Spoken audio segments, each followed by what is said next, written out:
I'm trying to hold it out. This did not help me at all.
We're going to go ahead and call the meeting to order at 6:08 p.m. Dr. Thomas, if you would conduct our roll call for us. Dr. Knox, Mr. Worthy. Here. Dr. Dyckman. Here. Sorry. Dr. Yeager. Here. Dr. Gant. Here. Dr. Maddox. Here. Ms. Davis. Here. Mr. Stevens. Here. Mr. Davis. Here. Thank you. We're going to move forward and kind of open the floor for amending and or adopting the agenda. Move that we adopt the agenda.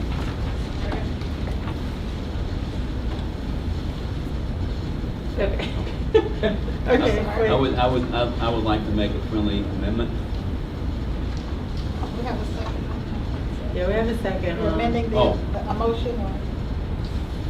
No, I guess I'm to amend the agenda. You want to have a substitute motion to amend the agenda? Yes. Okay. So, So we have a motion to adopt the agenda. We have a second.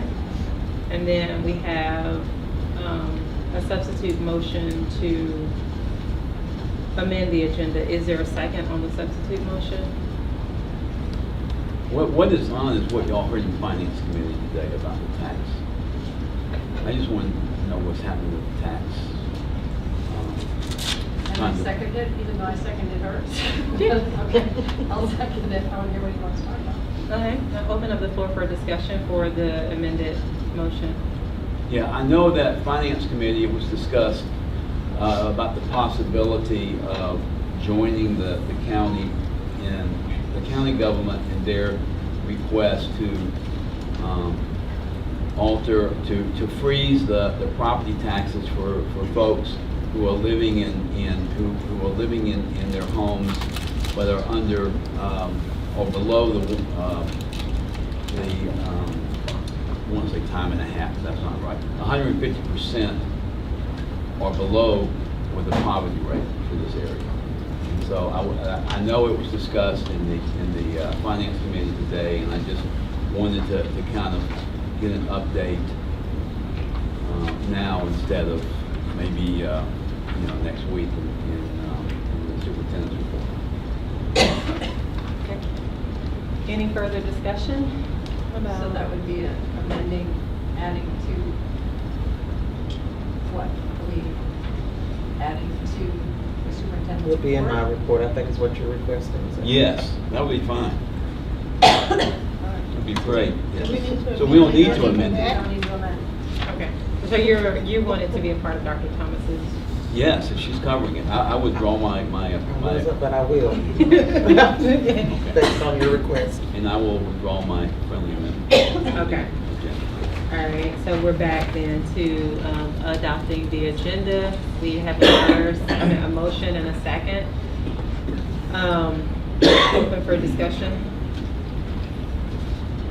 Okay, all in favor of adopting the current agenda, if you would,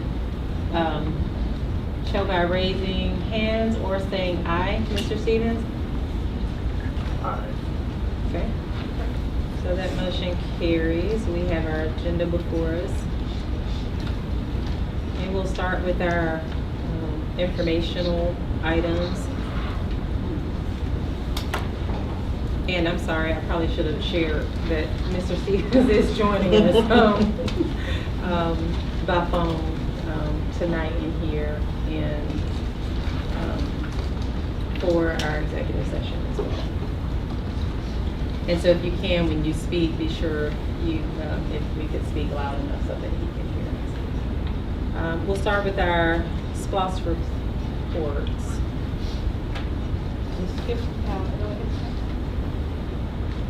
Well, I have the SPLOS report at 3:1 Mine on. shows, It's the printed agenda has yeah. early head start Head Start. first, and the board docs has them in a different order. Okay, well, Sorry. because this is, I think, people may have the printed agenda Okay, with them. We that's can, fine. yeah, we can just start with early head Okay. start.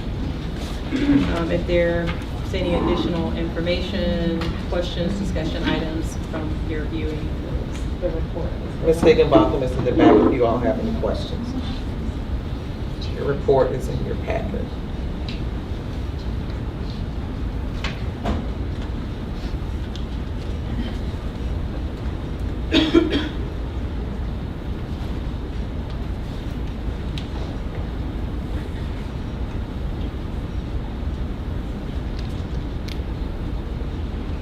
I don't have any questions, but I'll commend the Head Start, Early Head Start again for the thoroughness of their report and how easy it is to read and know exactly what's happening in that organization. So I really appreciate with our agreement. Thank you. Other comments or thoughts around our monthly report?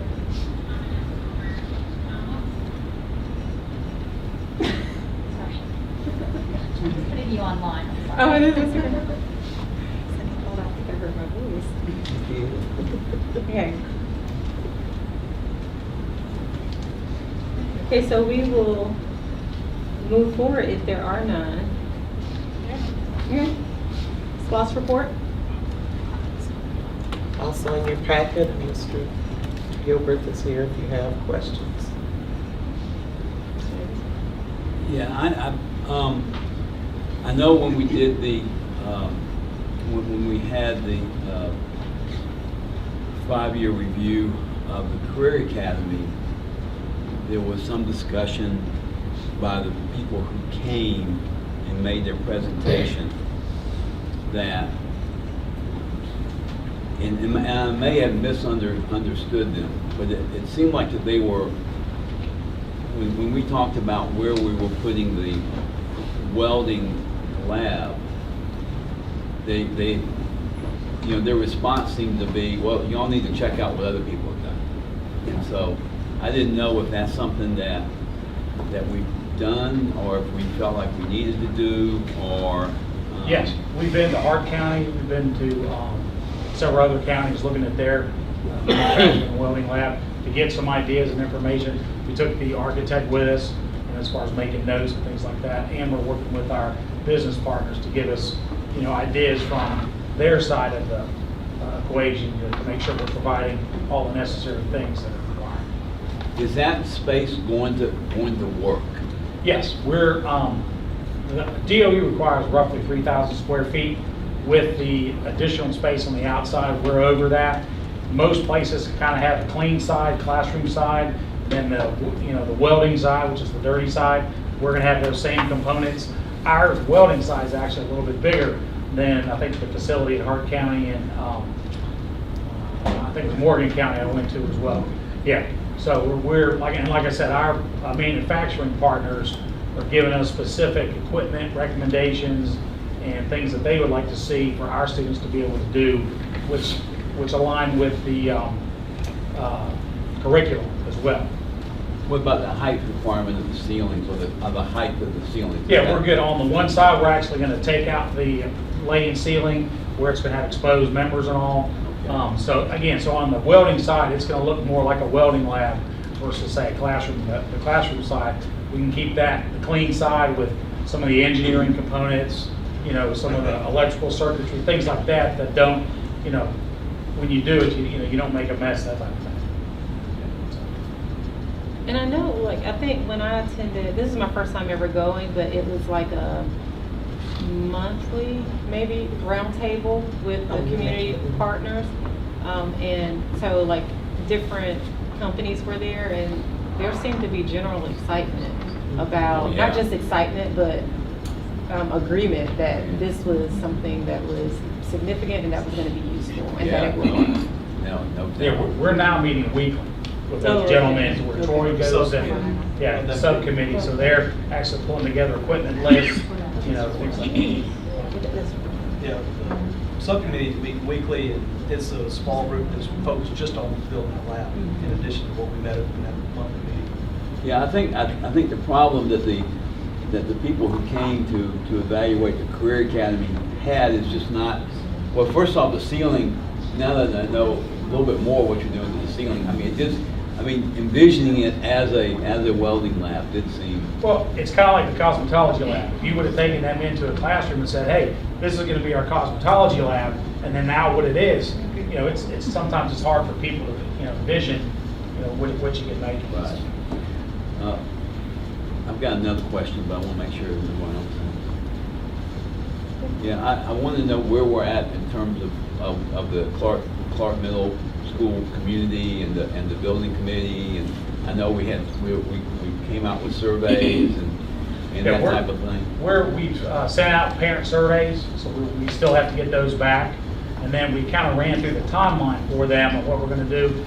what the next steps are. What we've got to analyze is renovation versus new build to see cost-wise, does it make sense and will it fit, things like that. So that's kind of the next step as far as what, I have to do. So we haven't really pulled together a committee. I know we've worked with LSG, but we haven't pulled together a committee at this point. Correct, and I'll work with the principal when he goes to establish that local building committee. And the last thing is just a comment, and that is that, we had our second meeting of West Broad, and I thought that was well organized. I wish it was better attended, but I thought that it was very well organized, and I think that the people who were there really got into it, and so I appreciate y'all's work, Mr. Fisher and Mr. Gabriel. Can I ask a question about the Clarke Middle survey? Yeah. So when did they go out, and do you know who they went out to? I don't think, the principal hasn't, I don't know that he sent it out yet. Oh, okay. Yeah, we would need to check with Mr. Okay. Hadley and see, but we had added some additional questions, parent questions, and then forwarded that to him, and then he was gonna distribute that to them. And then also to the feeder schools? And I think I'll probably need to have a discussion with those principals, so they understand what they're getting before they go and send it out. Mr. Gaskins, can you follow up? Coordinate, thank you. And do you know when the next one starts? Maybe, I think we're shooting for the 24th. I've got to check with the architects to see when they're going to get all the schematics pulled together, and hopefully have something at that time. But I'll confirm. It's probably gonna be at Hill Chapel. That's what we're Great. shooting for. So as soon as we get the date tied down, we'll go ahead and, I'll reach out to you. One thing I would like to suggest is that, I could do it, but to add Commissioner Link, to that list, if she has a mail out of people who live in this area. And, I did get some feedback that, that a lot of people didn't know about it who live in this area. So if we could add her. With our community engagement to help us get the word out. Yeah, I think the rain kept us, but I think that's a very good idea, and I do appreciate the sign that y'all put out in the West Broad property. That's a good question. Like you mentioned, analyzing basically the cost and really looking at renovation compared to a full New building. new building. Are there options for a new, so what then determines, I would imagine, cost? Yeah, typically, if the renovation cost is 70 to 80% of what it would cost to build a brand new facility, then you look at doing a new facility. So then you would have to do some site analysis to say, okay, can we build it on the rear of the site? Does it need to be in the front of the site? If we do it in the front, are we gonna have modular units while we're doing construction? All those different things. Okay, and is I know the budget is not on this agenda. But I guess I'm just curious, as we move forward, if that ends up being the case, understanding what our budgeting options are, and I know the other, there's a lot of amount, but as far as Do we have sufficient funds in the budget if yeah, it was determined that a new build? Right, and what are the More options? So if there's not sufficient funds, will Finance Committee be looking at other options to fund? Another option to Typically fund? what you do, there's 10 million allocated right now for Right. renovation. Right. So if we come back and say, it makes sense to do a new build. Hillsman was 25 to 28 million. So that means we're, 15 to 18 million short. Uh-huh. That would be I don't think you're gonna find 18 million remaining in SPLOST 5 to Right. do it right now. Right. Unless you don't do some other stuff. Right. But then you go to SPLOST 6 and you make that the first project out of the gate, and you sell bonds to where you can start your design process so that, once when the vote is approved in the November before, typically we sell bonds in the spring. Okay. So then you would start the spring of 2022. I apologize for missing that meeting, dear. All right, so I'll be at the next one, I promise.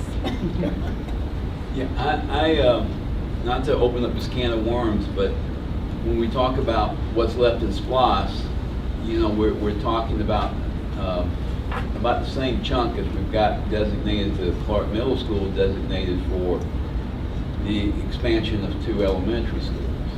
What- And that opens up a whole can of worms. Is that what we want to do, or do we want to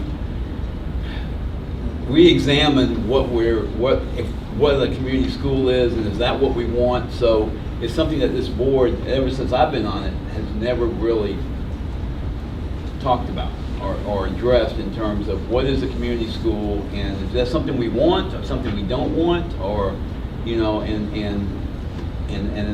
then obviously if we do, then that kind of opens the question about expansion of elementary schools. So I'm just throwing that out there. What we're doing is we're actually analyzing some student data right now to see who's where, and, you know, where all the people are living as it relates to the schools.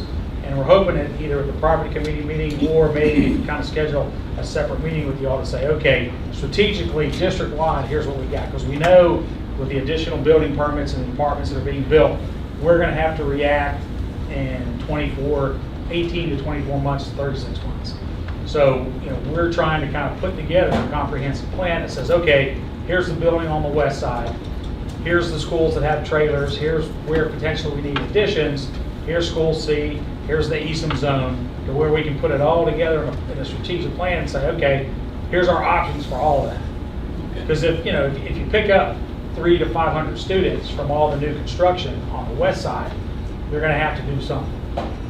So at what point do you do it district-wide? So it'd be nice to have a plan that looks at everything, that takes the early learning into account, that takes, you know, the elementaries into account. But, you know, hopefully we'll be through the middle schools, and I think we got plenty of capacity there, but we also got to look at high schools. So, and then on SPLOST 6, there's other things. We have our building cycle coming around as far as facilities that are 20 years plus years old that need new carpet, new paint, new HVAC, new roofs. So you got to factor all that in. So that's, yeah, we're trying to get there. So good, John, I remember a report at one time that I saw that had every building, it's, you know, when these things were scheduled to happen. Is that on our website by chance? No, I don't believe it's on the website, but we do have it. We didn't post it on. Yeah, it's one of the scorecards or score sheets Right, that we right. have, and we just update it each year. That's exactly, could we have that on our, get that posted somewhere on our, someplace? You want it posted on the website, or do you want it available to you all? See, I think it was right a now? dashboard kind of thing to have, but, and I don't know if that's where I saw it originally, but at some point, it would be good to be able to go and refer to that to see kind of, Well, probably the best place to put it would be on the SPLOST yeah, webpage. That'd be And then we great. could have a tab that you can click to and link. And that would be wonderful. Yeah, we can do that. Thank you. But I'm just thinking too, like, I think it's very good to hear about the strategic plan, because I know it really overlaps with the work with the government, but with TAD possibly coming back around, I really think we have to look at the partnership and, you know, and what the school district, how the school district benefits. So for instance, you know, what are some of the projects that may overlap with that proposal, so that we can maximize what we're able to get done on a limited budget, but also benefiting from some other happenings with the TAB. And there's probably something that y'all already know about, but a couple weeks ago with the county commission meeting, you know, there's a very large piece of property next to School C, and they were asking for, they went to the county commission to bid, to ask permission for housing, which was, it's a tremendous amount of acreage, and so that would be right next door to the neighborhood that's already there. So that could really be, you know, 4 or 5 years could be a very explosive place if they decide to do that. We have a property committee meeting next week, I I have think. to say that we'll be, Oh. yes, there's property committee next week, and we'll be discussing a lot of that at the property committee meeting. Okay. I agree, strategic planning is in order, but maybe in the property committee. We're meeting next Thursday at 4:30. Before the, That should be on the board calendar. yeah. It's on there. Mhm. Any other questions?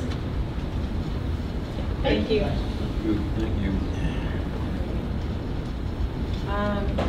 Anything from parent You know, I advisory board? checked this afternoon, because I've noticed we haven't had anything in the last couple of meetings, and they have not had a meeting to approve their minutes. So once they meet and approve the minutes, and they'll share those minutes with us, and they'll be posted, hopefully by the next meeting. And we did follow up with them. Thank you. Athens Community Career Academy report, I didn't have anything here, but I knew if there were Career Academy. Oh, wait, what did I say? Did I say parent You said advisory about board? You're reading from the screen, that's what the, it's the paper. Okay. I'm sorry, and I'm reading from the paper, and you're reading from the screen, and we're talking about two different things. I'm sorry. I'm gonna read from the paper. It's fine. I am sorry. I was answering about The Career Athens Academy. Community- okay. Yes, ma'am. Okay. PAB has a meeting next Tuesday, March 2nd. Okay.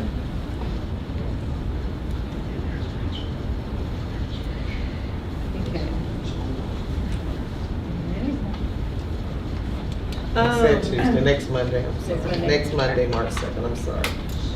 Should we send a representative from the board? We talked about. Yeah, we talked about a schedule, actually. I'll be there as well. Can somebody agree to send out a schedule for us, like at least for the months? Because I think we sort of said that somebody would And go. then Yeah, have people sign up. yeah. Dr. Thomas, do you have their calendar? I do, so I can get with Ms. Palmer and get you those dates, and then just send it out that way on a form, and people can sign. Okay. Mhm. We'll do that.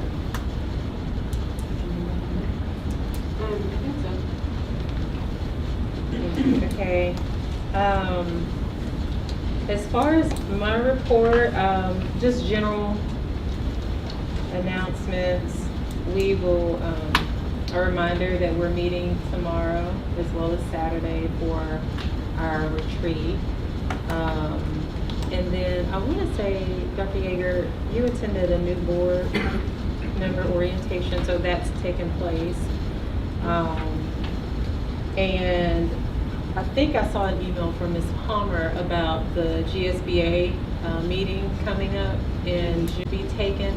I think we had already, we discussed it, but we didn't take formal action, but we did discuss, I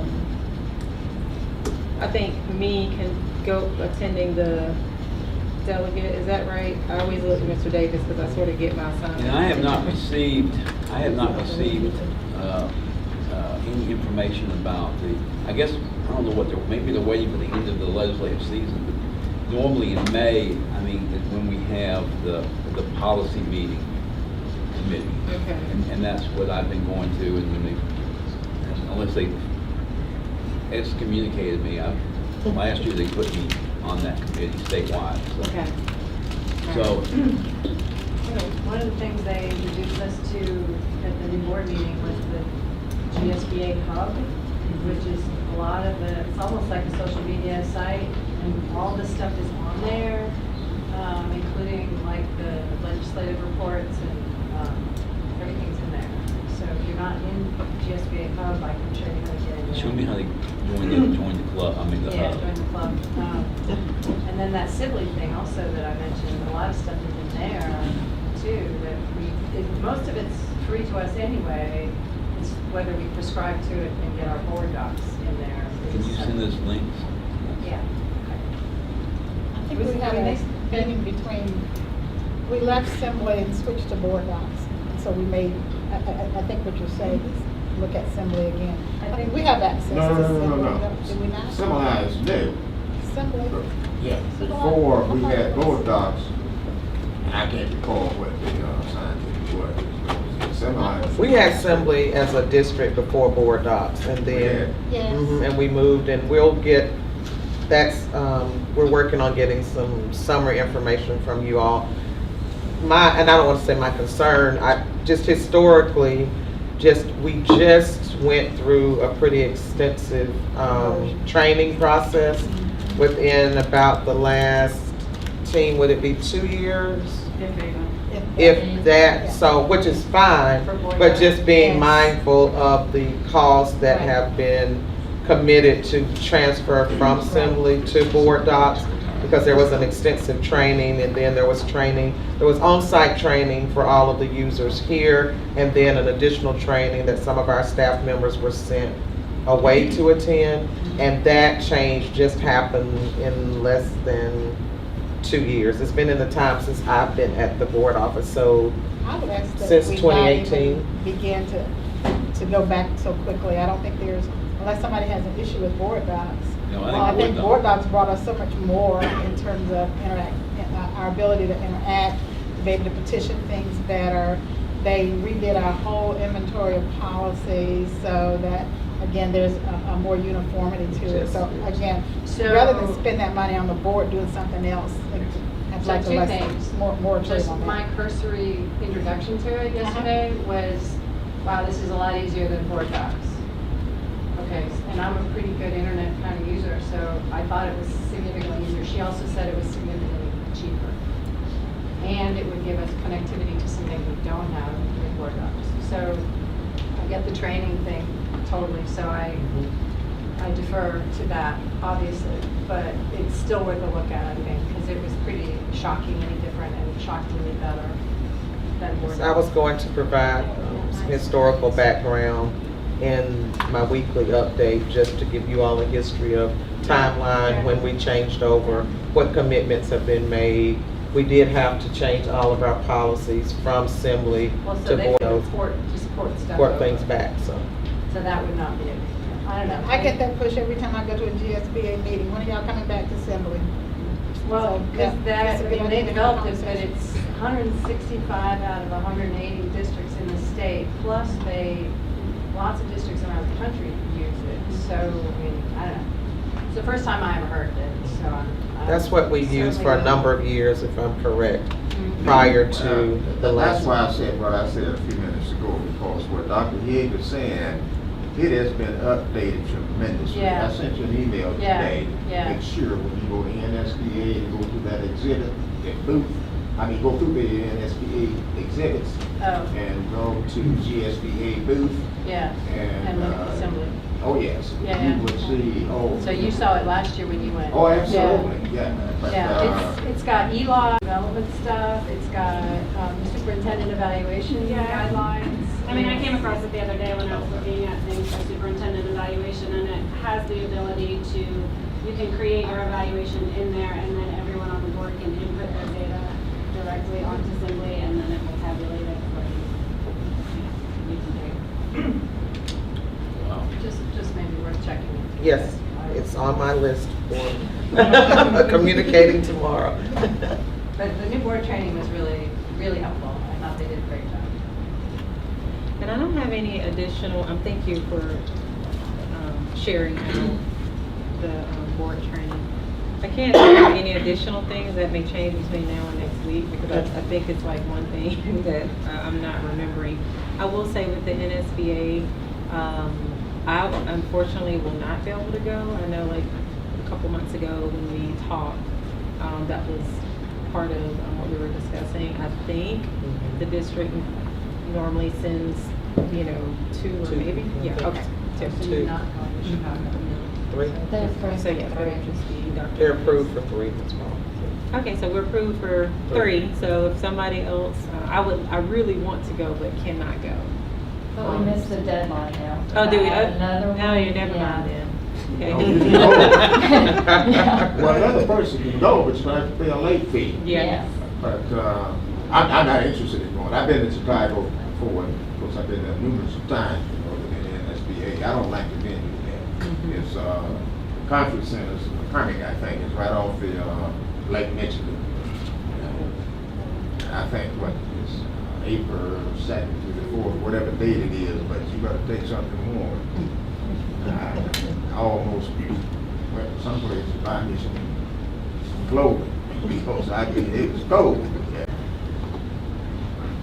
So those are, that's all of my reports. Okay. right now. All right, I have one added item, and I had just 2 announcements.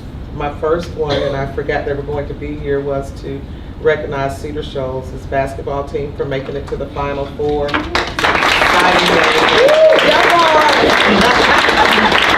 I was there and I cheered, Dr. Maddox. That's all what I'm talking about, you that's gave what me. I'm talking about. As the children around me started saying 706, 706, that's what they kept saying. It's 706, I said, you're right, we're one area code, so they're right. I said, I'll get that on my next shirt, coach. So 706 is what the kids were saying. So it was exciting, and it actually was really nice to see students from both high schools there supporting Cedar Shoals last night. So we're very proud. Clarke Central made it to the Elite Eight, lost in overtime on Tuesday night. Thank you, Dr. Dykeman, for adjusting the meeting till Saturday to allow me to be able to support both schools. So that has been nice for me to do that. Let's go some love. So, Coach Thomas's team will be playing this Saturday in Fort Valley, so we wish you all well. And Dr. Richard Welch is here. He's back. I know he has kind of become a familiar face with us. So he has been meeting today and yesterday with principals and assistant principals to review his data, and will be here to give a presentation to you all in April. So we're looking forward to that. He met with us briefly today to just preliminarily look at some of that data. So we're looking forward to having him report back out. And next, Dr. Thomas. Yes, sir. Let me back up a minute. Did you pre-register for the NSBA conference? I think so. Okay, so therefore. No, yeah, I did, but then we. But I got the refund back. Yeah. from- Oh, okay, well, never mind. Yeah, we got it back before there was penalty. Okay, Yeah. PLA fee, okay. Okay, so Mr. Davis had asked that we give information. We did have our finance committee meeting right before this meeting, and in that meeting, Mr. Griner had spoken with us about the proposed county tax exemption, and Mr. Davis has requested information. So, Mr. Griner, do you mind just giving a brief overview of what we covered? I do not mind at all. Thank you, Dr. Thank Thomas. you. As I mentioned at the last board meeting, I had a meeting already scheduled with the county. I talked to the tax commissioner, tax assessor, really to introduce myself. But also, we talked about the proposed resolution. Basically, this is what I found out. From the tax commissioner, there's no way to quantify what that amount of the exemption would be because it's based on income levels, so they don't currently collect that data. So there's no way to quantify what the exemption would be, either county or the school district at this point in time. I think the county's done some projections, but I asked the tax commissioner, and she said there's really no way to see how it starts performing, what that's going to be.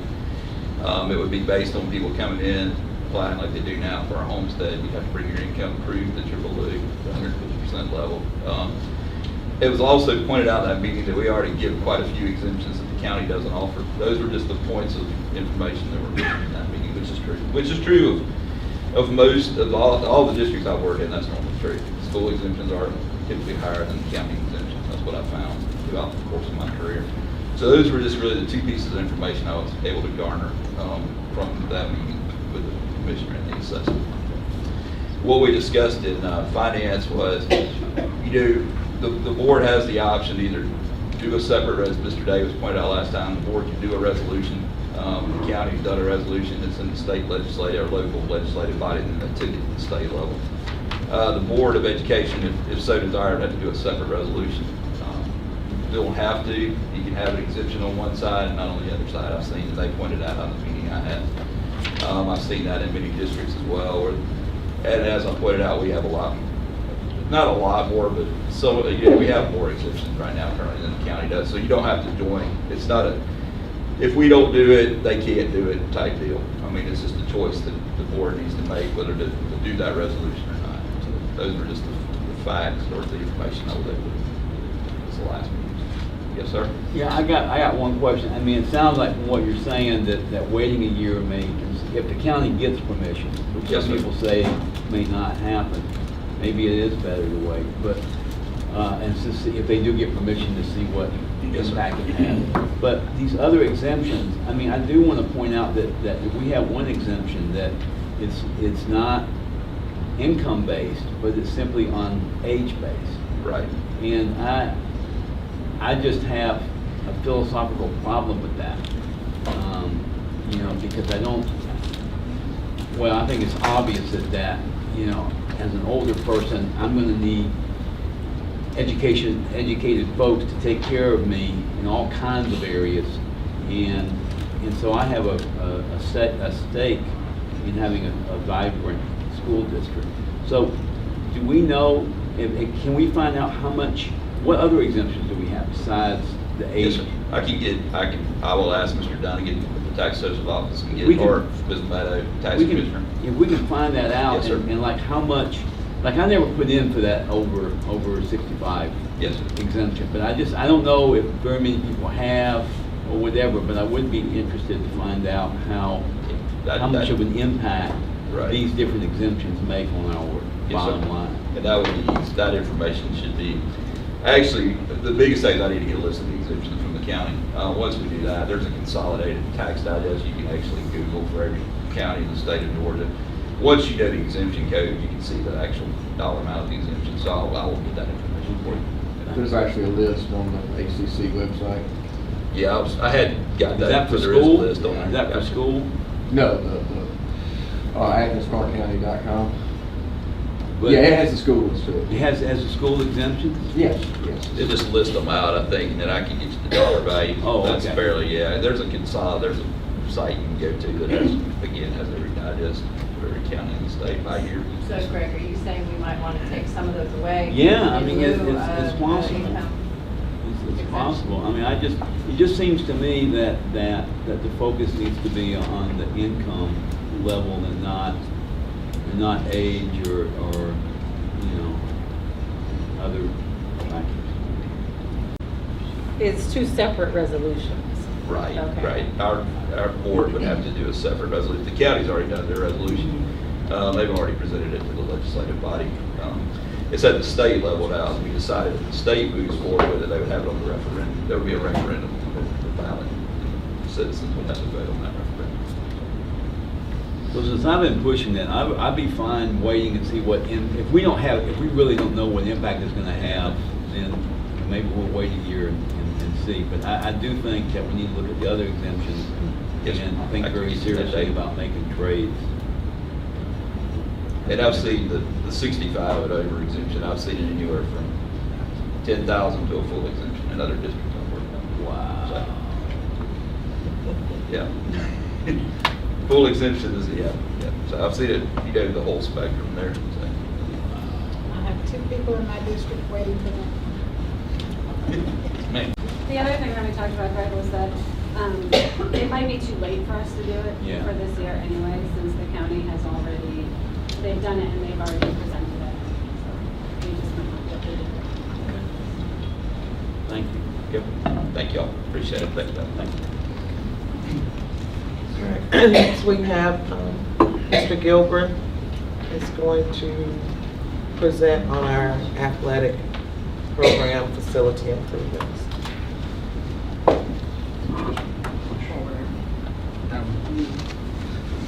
Okay, I've been told I've got 10 minutes to make y'all experts in artificial turf and tracks. That equates to like 20 seconds per slide, so just, we're gonna go through this. Now, that doesn't count for questions, so I wanted to make sure of that. We're gonna hold on. That is your time. We're holding questions to the All right, end. so I'm gonna start. They have a 10-minute limit as All well. right, so I got my stop. Just to start, it's been several splosts since we've actually spent any significant amount of money on the high school athletic programs, at either Central or Cedar.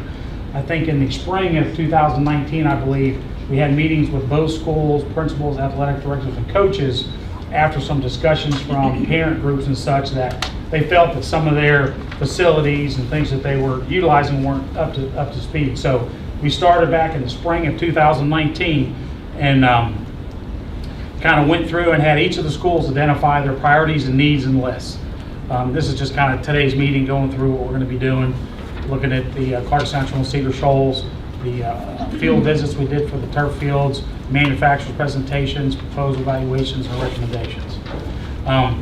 So what we did in the spring is we identified projects that that could be done over the summer to be ready for the fall season. So at Clarke Central, look at the softball field, that's work's complete. And also plant services, district services did leveling of the baseball field. So that work has been done.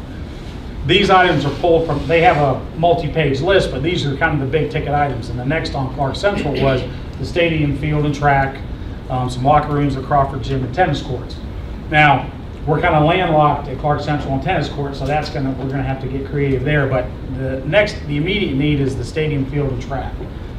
Cedar Shoals, we had some old gym renovation we were doing, the wrestling room and old gym locker room, which freed up space for multiple sports, both male and female, so we didn't have any Title IX issues. And their track was done approximately 5 to 6 years ago, and it was more of a cheaper version, kind of relay, and not tear up the old asphalt and put a new track down. So their request is for a new track, and then in lieu of a artificial turf field, they've requested a field house. They have a greater need for that. And then also a new gym bleacher, and then baseball parking and drive. So again, each school has kind of a multiple page list. This is kind of the big ticket items or highlights, given that we've earmarked approximately $2 million a piece per school to try to get some other things done going forward. These photos are just photos of kind of the weight rooms. I think it speaks to the field house, which Cedar's requesting. Clarke Central recently had a renovation done. I think they did some fundraising and such with donations, to where they actually, I believe, have 3 gyms or 3 gym spaces at Clarke Central, whereas Cedar has 2. And so you kind of have a 6,000 square foot weight room athletic facility and then a 2,000 square foot one. So again, that just kind of highlights the need between kind of Central and Cedar. Clarke Central has the Gladiator Gallery that overlooks the football field. I think that's a multi-purpose space that you use for team meetings, that you do banquets there, and some of the signings that they do for when athletes announce, going to get scholarships and things like that. Cedar Shoals is currently utilizing a girls' team room, which they have chairs and all set up, and it's in the old field house, which is separate from the football field. So these were just, kind of a quick couple snapshots to show you why, kind of who needs what, and kind of where their needs and wants are coming from. Turf companies. There's basically 4 major turf companies in Georgia that do the high school fields and or recreation fields: Sprint Turf, AstroTurf, Shaw, and Field Turf. This is a list of the last, say, 10 years of all the different high schools and rec facilities and the different colors. And we've got a slide that zooms in, shows you which manufacturers did work where and the actual product that was installed. And I think this one actually shows you that AstroTurf has done work at Winder Barrow, Appalachia, South Gwinnett, Duluth. You've got Shaw, was at some elementary schools, the Atlanta Falcons complex, also the Arizona soccer complex in Atlanta. Sprint Turf has done some projects, as well as Field Turf. So again, it just shows you from 2019 to this is 2012, a lot of the high schools and everybody are going to the artificial turf fields. So once we identified those 4 major manufacturers, we scheduled site visits to go see a particular field or product from that manufacturer. Sprint Turf, first place we went was, and we took coaches, athletic directors, and district personnel to go review these fields, and the civil engineer. In Winder, Victor Lord Park, Sprint Turf. It's a sand rubber infill base, and it's got I think a 2-inch or higher. Artificial turf fields is like buying carpet. You got ones that are 30 ounces, you got some that are 50 to 60 ounces. Some of them have a 1/4-inch pad, some of them may have a 1/2-inch pad. So there's all the different variations, the different fibers, the different infill. So it's just, like I said, buying a car, buying carpet. You've got a multitude of things that you can pick from or choose from. Next field we went to was, I think it's been recently installed, Winder Barrow High School, and that's an AstroTurf product. It's a shorter height installation, and it uses a pad and an organic fill. Some of the concerns that have been raised about artificial fields is using the chewed up tires, the rubber. There's no documentation that shows that the rubber causes cancer, but I know that there's plenty of documentation in all of the turf people's brochures that says it doesn't, and they have other data to show that. But this field uses a pad, and by using a pad, you don't have to use the rubber to get your impact resistance. You can use an organic. It uses actually a wood product called Brockfill, and it helps with the cooling as well. The Brockfill can lower the temperature on a field by anywhere from 30 to 50 degrees. One of the concerns on the field is the rubber and also how hot the rubber fields get. By doing this system, it allows you to have a safer field and a cooler field. But it costs more money. Appalachia High School, same thing, same system. One thing you'll note is that on the infill, you'll see that you've got areas where that's a wood fiber product manufactured in South Georgia. It's got a 10-year warranty, but you see it, and it takes time as the years go on for that infill to actually work down in the fibers. That's just part of the process. As it rains, as you play on it, as you sweep it and drag it, it gets worked in the field. But you're going to see, I mean, the goal of the artificial field is to look like grass. So again, it's close, but it's not grass, it's artificial. Next school we went to was South Gwinnett, another AstroTurf product. This one, I believe, used the rubber and 2-inch. and it was 2 inch, so it was taller. Some of the downsides of the 2 inch, they say the fibers can lay over, get swept one way, things like that. And this one actually had a softer, cushier feel, and it would be called a slower field because of the taller blade grass, things like that. And again, this is all things that the coaches take into account, and players, when you're deciding which kind of field you want to get. Then we went to the Arizona Soccer Complex. Here they have a pad, it's from Shaw, and instead of the wood fibers, they use coconut husks. So again, trying to be using organic material for cooling properties. There was a lot of research done by the company that did the complex, and that's the system they went with. And it had, like I said, the taller fibers and a softer feel. Heritage High School was field turf.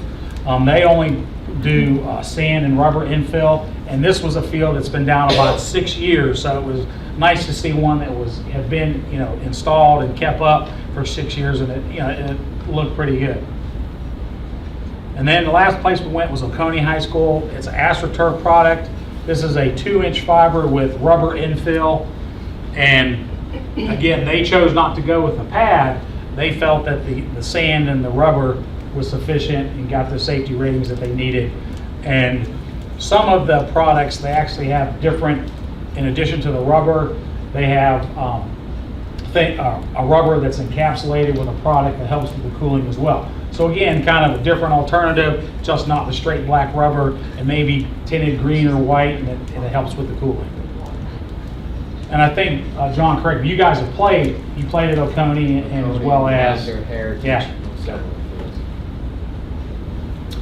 So what we have here is Clarke Central, and that's just the plans which show the new track and the new field. Again, we looked at doing an 8-lane track, and I've got a slide to show you that, but for pricing purposes, we priced artificial turf field and a 6-lane track at Clarke Central.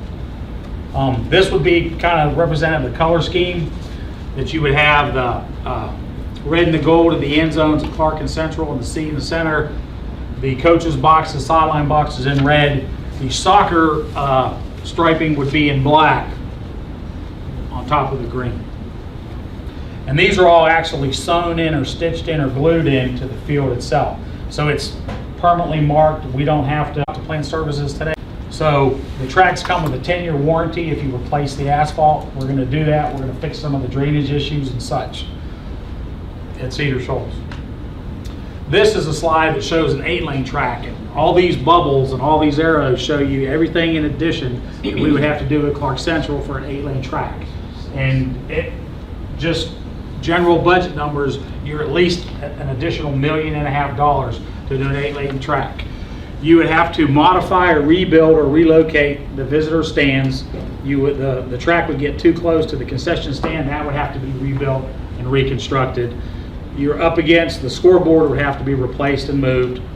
You've got retaining walls that are going to be built all around because you're having to go 14 feet this way and 14 feet this way. So it's just, we looked at it, we discussed it with the Clarke Central folks, and just, given that we've got a limited budget and not an unlimited budget, the decision was made to, let's get the safest and most effective field that we can get, and then we'll replace the track with a 6-lane track. Take up the asphalt, get the same track that's being installed at Cedar, and it has a 10-year warranty as well. How am I doing my overall? I'm sorry. All right, so this was our bid tab form. So we had, yes, ma'am. Can I ask you a quick question? So you also decided not to do the 8-lane at Cedar? Cedar was actually worse from a cost standpoint because of having to move everything, and you would actually end up not having the football field centered on the visitor stand in order to make everything larger to put in the 8-lane track. So you would end up not being centered, you know, from one side to the, normally your center of your field, your stands and everything else line up at the center of your football field, it gets moved. So over at Cedar, you would have to take down totally and rebuild Cedar's visitor side to do that, in order to get the extra space to fit in 8 lanes. So it was from a cost standpoint, I think it was going to be more expensive at Cedar than it was at Central to do the 8 lane as well. Wow. So again, we went from 4 companies to 2. We had all 4 companies come in to give us presentations. We had shortlisted it to 2. The 2 companies that we felt were the to get proposals from. You had Advanced Sports Group that represents Shaw Artificial Turf and Sports Turf that does AstroTurf.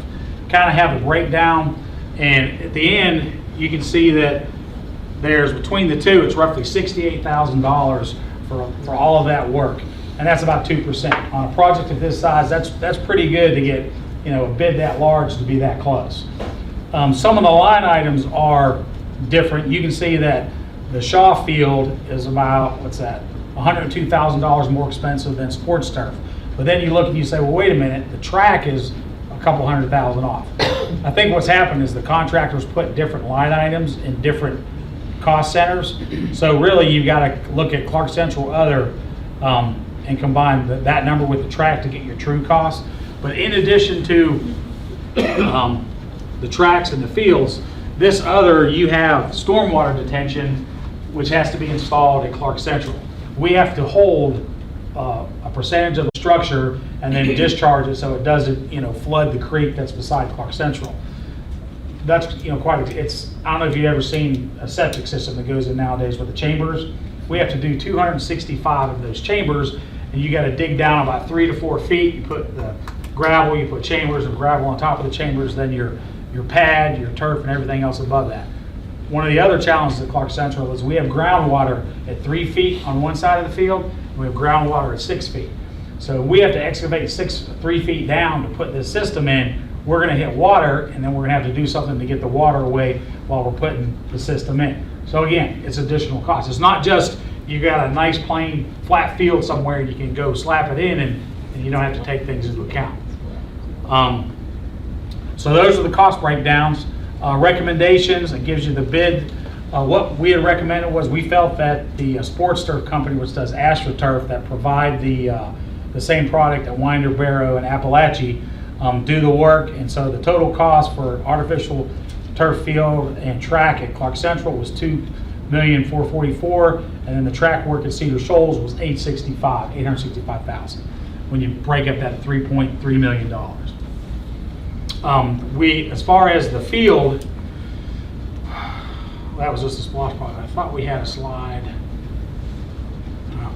I had a slide that actually had the different type of turf that we're going to do, but it's 1.5 inches tall. It has a pad. We're going to go with the organic wood fiber. So we're going to go for the maximum safety ratings as well as the cooling of the field.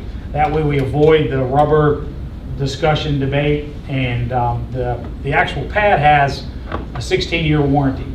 The fields come with an 8 to 10-year warranty. So you could go back and reuse that same pad and lay a new field over top of it. So there is some savings there to do the pad. The Brock Fill, the wood fiber, has a 10-year warranty as well. And track has a 10-year warranty. So you're looking at really not having to, warranty-wise, we're covered for the next 8 to 10 years for both of these products. Yes, ma'am. I have a question about the track. I'm probably in the minority and think that we need an 8-lane track, but I'm also a bit biased. But I also recognize the importance, particularly track. we have community groups in Athens, and oftentimes those groups rely on our schools really to be able to have access to the track. What I hear you saying is that there's not enough money for 8 lanes. If these 6 lanes are put there, and let's just say there's another East Floss, what would be the cost to then add 2 more lanes, or is it just not that simple? It's not that simple. You would have to go back and do the whole thing. Yeah, you want to make sure that all your storm structures and such are positioned based on the perimeter of your track. So if you're going from 6 to 8, we would have to make sure that we move everything, which is going to cause us to do bleacher modifications on a 30-plus-year-old bleacher, which at that point, you're better off replacing the bleachers, but it costs more money. Mm-hmm. So I think it's not just as simple as, well, we'll just pave an extra 2 lanes around the outside and call it a day. There's a lot more moving parts to it than just doing that. And I don't think you probably would not get your same warranty, because you would have to redo your substrate and your asphalt. It would almost be to the point where you'd have to take the whole 6 lane back up, and then put new asphalt down and put a new 8 lane in and make all these other modifications. And it affects where the football field goes. And how does the 6 lane track, does it limit us? I know from just being a parent, you having to go other places to hold meets and things like that. Yeah. So And I was thinking about. Well, I think, I may defer to that. I'll speak to that. Yeah. First of all, I don't think you're in the minority by wanting a Right. 8-lane No. track. I think we all want an 8-lane track. It's just if you all want to come up with $2 million more dollars to give us, we'll certainly put a 8-lane track 1.5. in and No, 1.5. Well, I think that's conservative when you start tearing into, well, I've been around Clarke Central for a long time, and every time we start digging, the price goes up. Rock Springs is Rock Springs for a reason. So, and Coach Jones is here also. He's our head track coach. Not having an 8-lane track would limit, to a certain degree, what we were able to do as a high school, probably the region meet, and how many teams we could have for an invitational. But it would not limit our training. I think we can train just as good on the 6-lane track, a lot better than what we're training on now. And we would be able to host meets, but by not having those extra 2 lanes, you limit the number of teams or entries that you can host in a viable manner. For youth groups that we have that use our track in the community, again, I think they would have the same issue. I don't think training that much on a 6-lane versus an 8-lane is going to be limited. I mean, I've been there since '99, and the track was old in 1999 when I got there. So what we have now, lane 1 is not even a complete lane 1. Part of it's in grass. So anything is going to be an improvement to what we have, and we're excited about getting that. It's just that with the money that we've been allocated, thankfully by you all, we do have certain limitations. So, Well, I guess- Coach Jones, do you want to speak I guess- more on the 6-lane versus the 8-lane? The limitation that we will have versus the 6 and 8, we could host meets. What you're talking about, a GHSA regional, a GHSA sectional, that wouldn't be a possibility. A USATF region meet, a USATF national meet, those wouldn't be possible, just because the 8-lane is going to be preferable when you're hosting meets. And we want people to come to Athens to spend money, because that would be, a byproduct of having meets here. You would like to have an 8-lane. In a perfect world, that's what you would want. That's what we want. But obviously, the cost has to be considerable. What's the return on investment that we were in a position to have invitationals? I'm still with the Barbie dolls. I don't even know what I'm talking about, but seems like we would make some money on it. It may not be that year, but how? I really don't think you can look at it as is making money justifies the board appropriating $1.5 million, because the money that's made does not go back to the board coffers. It goes to the youth groups or the high school or the state. So it's not a apples for apples type trade. It just comes down, if the school's district wants to invest in an 8-lane track or wants to, to go with what we have now. So my question or concern is, again, an 8-lane track, and I don't want to see us do another $53 million bill at Chase Street and being trailers the next week. $1.5 million added to what we're spending now may seem like a lot, but I get a sense that as the community grows and as we grow these programs, that demand isn't going to go away. It's always going to be a barrier for us, and I really would like for us to pretend that money is no object when it comes to doing the right thing for our kids. And so if that's the case, I don't think $1.5 million more, if it delays the project necessarily, okay, but if you're not going to do Cedar Shoals track, it looks like there's $3 million out there for immediate use, is that right? They want their other items, I think. Yeah, So- Cedar Shoals has requested a field house, and if you're talking a 15 to 20,000 square foot facility at $150 a square foot, that's 2.2 million to 3 million. Oh, so we're almost there. So, I mean, So- we may be able to glean some money there, but again, my issue is I don't want to revisit this. I've got 3 more years to serve. I don't want to see on my last year on the board, and we're back here talking about an 8-lane track. If we're going to go do it now, let's just do it the right thing for the right reasons, and then that's the end of it.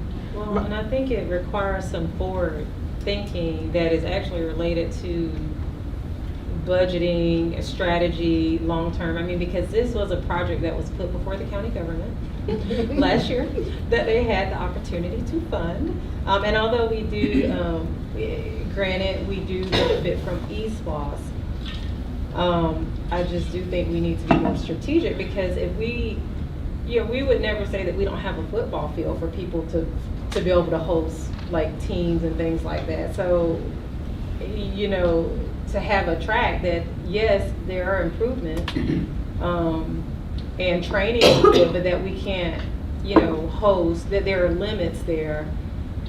This really is our second time doing Cedar Shoals since I've been here on this board for 8 years. And so, I mean, we keep revisiting the same things because for whatever reason, we get to a that'll do to get by. And I don't want us to get by on this. I really want us to build a facility that speaks to the value that we hold for the children that are running on that track. So I can't remember if it was the last COC or maybe it was the property meeting. I remember hearing that Cedar was a more likely place to put the 8-lane. If it's just a matter of the centering of the visitor bleachers, that seems like a sort of a minor thing. What you have to do is you have to take the bleachers totally down and move them. The visitor bleachers. Visitor bleachers. Just to center them? I mean, like No, center just them to get the track to to fit. get the track. To get the track It to would fit. actually overhang the softball field. They would have to move back 16 feet, and the top of the bleachers would actually be overhanging the foul zone in the softball field. It's right behind it. Okay, that doesn't sound good. Yeah, well, let me just second what Trish said. It was my understanding that the discussion was always, out of the gate, it was my impression that doing an 8-lane track at Clarke Central was out of the question, Yeah. but that the discussion was focused on whether or not it could be done Sure, that's what you said. at Cedar, and then the question was, Coach, that you had other priorities, which I understood. Yeah, that, once the engineer got into it and started, we were meeting with some track folks and bleacher folks and getting everything to fit, and he got it laid out, it was gonna be more problematic at Cedar than it was. Central's not a cakewalk by any means. You have retaining walls and, other things, and the drainage issues. It's in a granite, it's in a stone bowl, basically. So what is, you said that doing it at Cedar would cost more. Right. Do we know how much? Well, you gave us a kind of a ballpark figure. Right, I would really need to get in and fully develop it to come up with, and I need to get a bid. Because, we had anticipated that a track in the field, carrying about a $2 million line item would be sufficient. We're looking at 2.4 million. So our guesstimate with the engineer was at 2 million, and the bids came in and we're at 2.4. So that's 400,000. So if our guesstimate is 1.5 or 2 million, and then I get the engineer and we do a full set of drawings and bid it, instead of 1.5 or 2, it could be 2.5 or 3. So that's my concern, just once, you know. So the problem with Cedar Shoals is that you have to tear down the And move it 16 feet, and then when you move it, it's overhanging the girls softball field by a certain dimension in the. And we also have to shift the field because going to 14 feet actually goes off the property. So that's the reason the field would actually shift, so the center of the stands would be on the. Would it be cheaper to build new on some of that space out at sea? That's what I was thinking too. I mean, is there any way to put a track somewhere where there's space? That That can be would the not practice require track, and then it you can being have- around. Well, the- I guess the advantage that Cedar has, again, I don't speak for y'all, but they have 2 practice fields and a stadium field. So they have 3 fields that they can utilize, which lets them not get on the stadium field to maintain and keep it in better condition. If you take one of those fields away and put a track in, then now they're gonna be in the same boat that Central's gonna be in. Except they have turf limited. now, so it doesn't be grass. Just thought I'd throw that out there. Sorry, he's about to beat Right, me no, up. like I said, I mean, it's just a matter of how much money do we want to spend and which way. The need at Central is real because it's a safety concern when you go into soccer season and just, you know, games and things like that. So it's Cedar's a definite. I can understand, I mean, Central's a definite. Cedar, they have a different priority. You know, they don't so necessarily they don't need a new track. They don't need a new artificial They field. need They don't need a turf field. They don't need a turf field. But They need a new track. track somewhere, hosting events becomes, you gotta have a stadium if you're gonna host events. There you go. Just having a nice track out, Athens Academy's done that. They built a track on a practice field, but they can't run any meets there because there's no stands there. Stands, no So if benches. you're doing an 8-lane track to host big events, you need to do it in the stadium. Right. So my recommendation had been a while back that we would try to have one. That was before we knew it was going to be this challenging at Cedar. I think that's where some of that conversation came from as well, because we knew that Clarke Central was more landlocked. And my recommendation had been that if we have one 8-lane track in the county, both schools could take advantage and utilize it for events and have hosting meets. My recommendation would be, I don't know, is there a cost? Well, I'm sure there's always cost. Is there a significant cost to get the engineer to price out for both schools what the cost would be to go to an 8-lane? I mean, we can look at, the problem that I'm running into is time. Right. Is that we want to try to do the artificial turf field this summer at Clarke Central. And so we The bid field it- and the we- track go and we- hand in hand. And we bid it out. So now I can't technically go back to this guy and do a change order for, you know, I'd have to check with Mike on some of the legalities, but as far as. It's gonna cost you money too. Well, yes, yeah. So, but as far as having to rebid it or something, we can look at it to see Cedar Central, which would, you know, be the the best, most cost-effective way to do it. The issue is timing. Right. Is that I want to try to get the field guys set up for Clarke Central, so we're not the tail wagging the dog and screaming, because the first game of the season is at Clarke Central and Cedar Shoals. So I want to make sure we get that. Cedar Shoals, Cedar Shoals at Clarke. Want to make sure that we're, get the field in plenty of time, and it's, you know, we're not scrambling and have to move our inaugural game or whatever somewhere else. I mean, what it sounds like is that you really can't do it at Cedar Shoals. Right. Because of the girls' field, and so Coach Morales is shaking his head, so I guess you're. And plus what it's gonna do, if I'm hearing John correctly, the press box in the stadium on the home side is set directly on the 50-yard line, if you put 8 yards. So now that press box is actually gonna sit on one side of the field rather than the center. I don't know how fans would receive that. I don't know how it would look cosmetically. In addition to what John said about whether tear down the bleachers and move everything back. And I think you mentioned also, John, that if you go 8-lane, we got real close to that neighborhood on that one end. That's why we're having to move the field down. That way, towards the Right. scoreboard. Towards the scoreboard. Right. So maybe price them. So am I hearing maybe we just need to price Clarke Central and Clarke see what it Central. is, and then work with Mr. Bryan or Mr. Fisher, Mr. Gilbert, to look at options, also keeping in mind we have the Clarke Middle issue out there, but we can look at what the options are and bring all of that back to you as quickly as, how quickly? I mean, I don't- think so, I mean, because here's the thing, if I fall, you know, but we're talking about two separate sports that who happen to be on the share of similar space.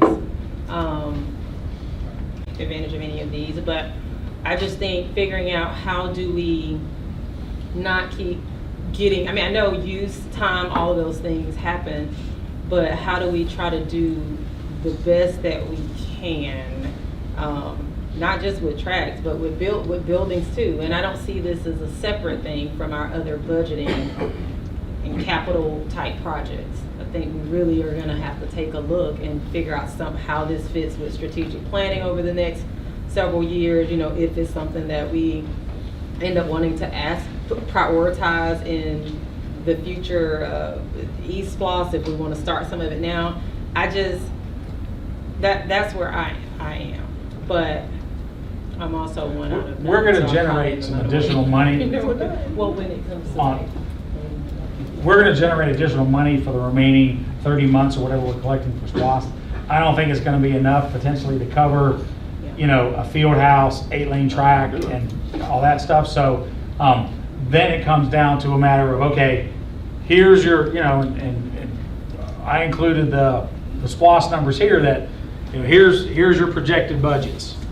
So, you know, and these are what's completed and these haven't commenced. So if I'm gonna get an extra 3 to 4 million, okay, but I need 6, then that means that something up here is gonna have to give something up from SPOS.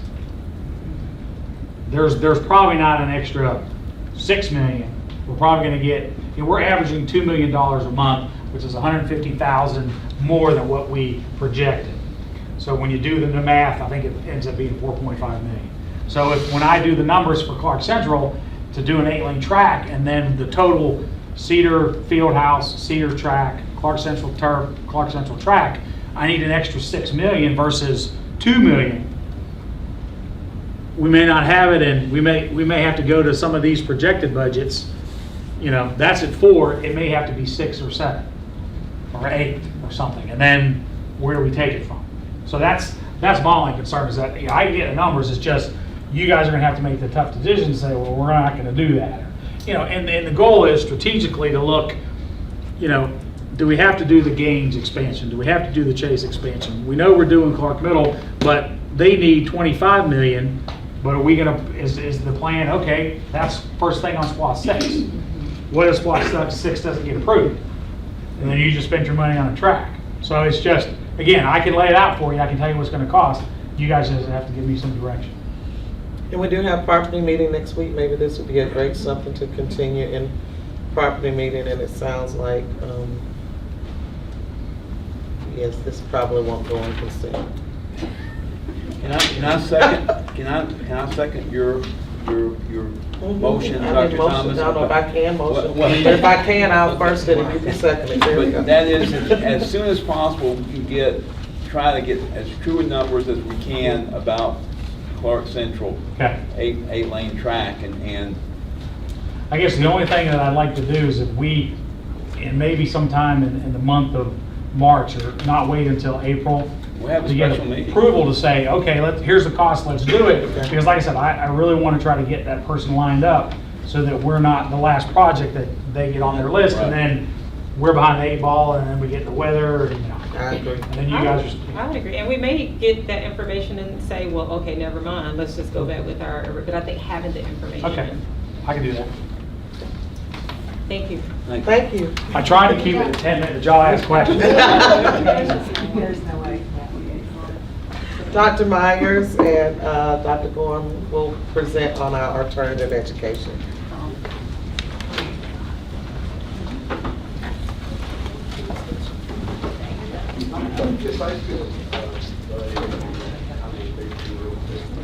Oh, goodness. Mr. Stevens, I'm so sorry.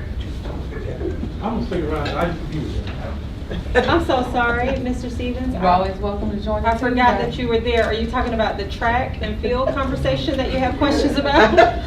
I'm sorry.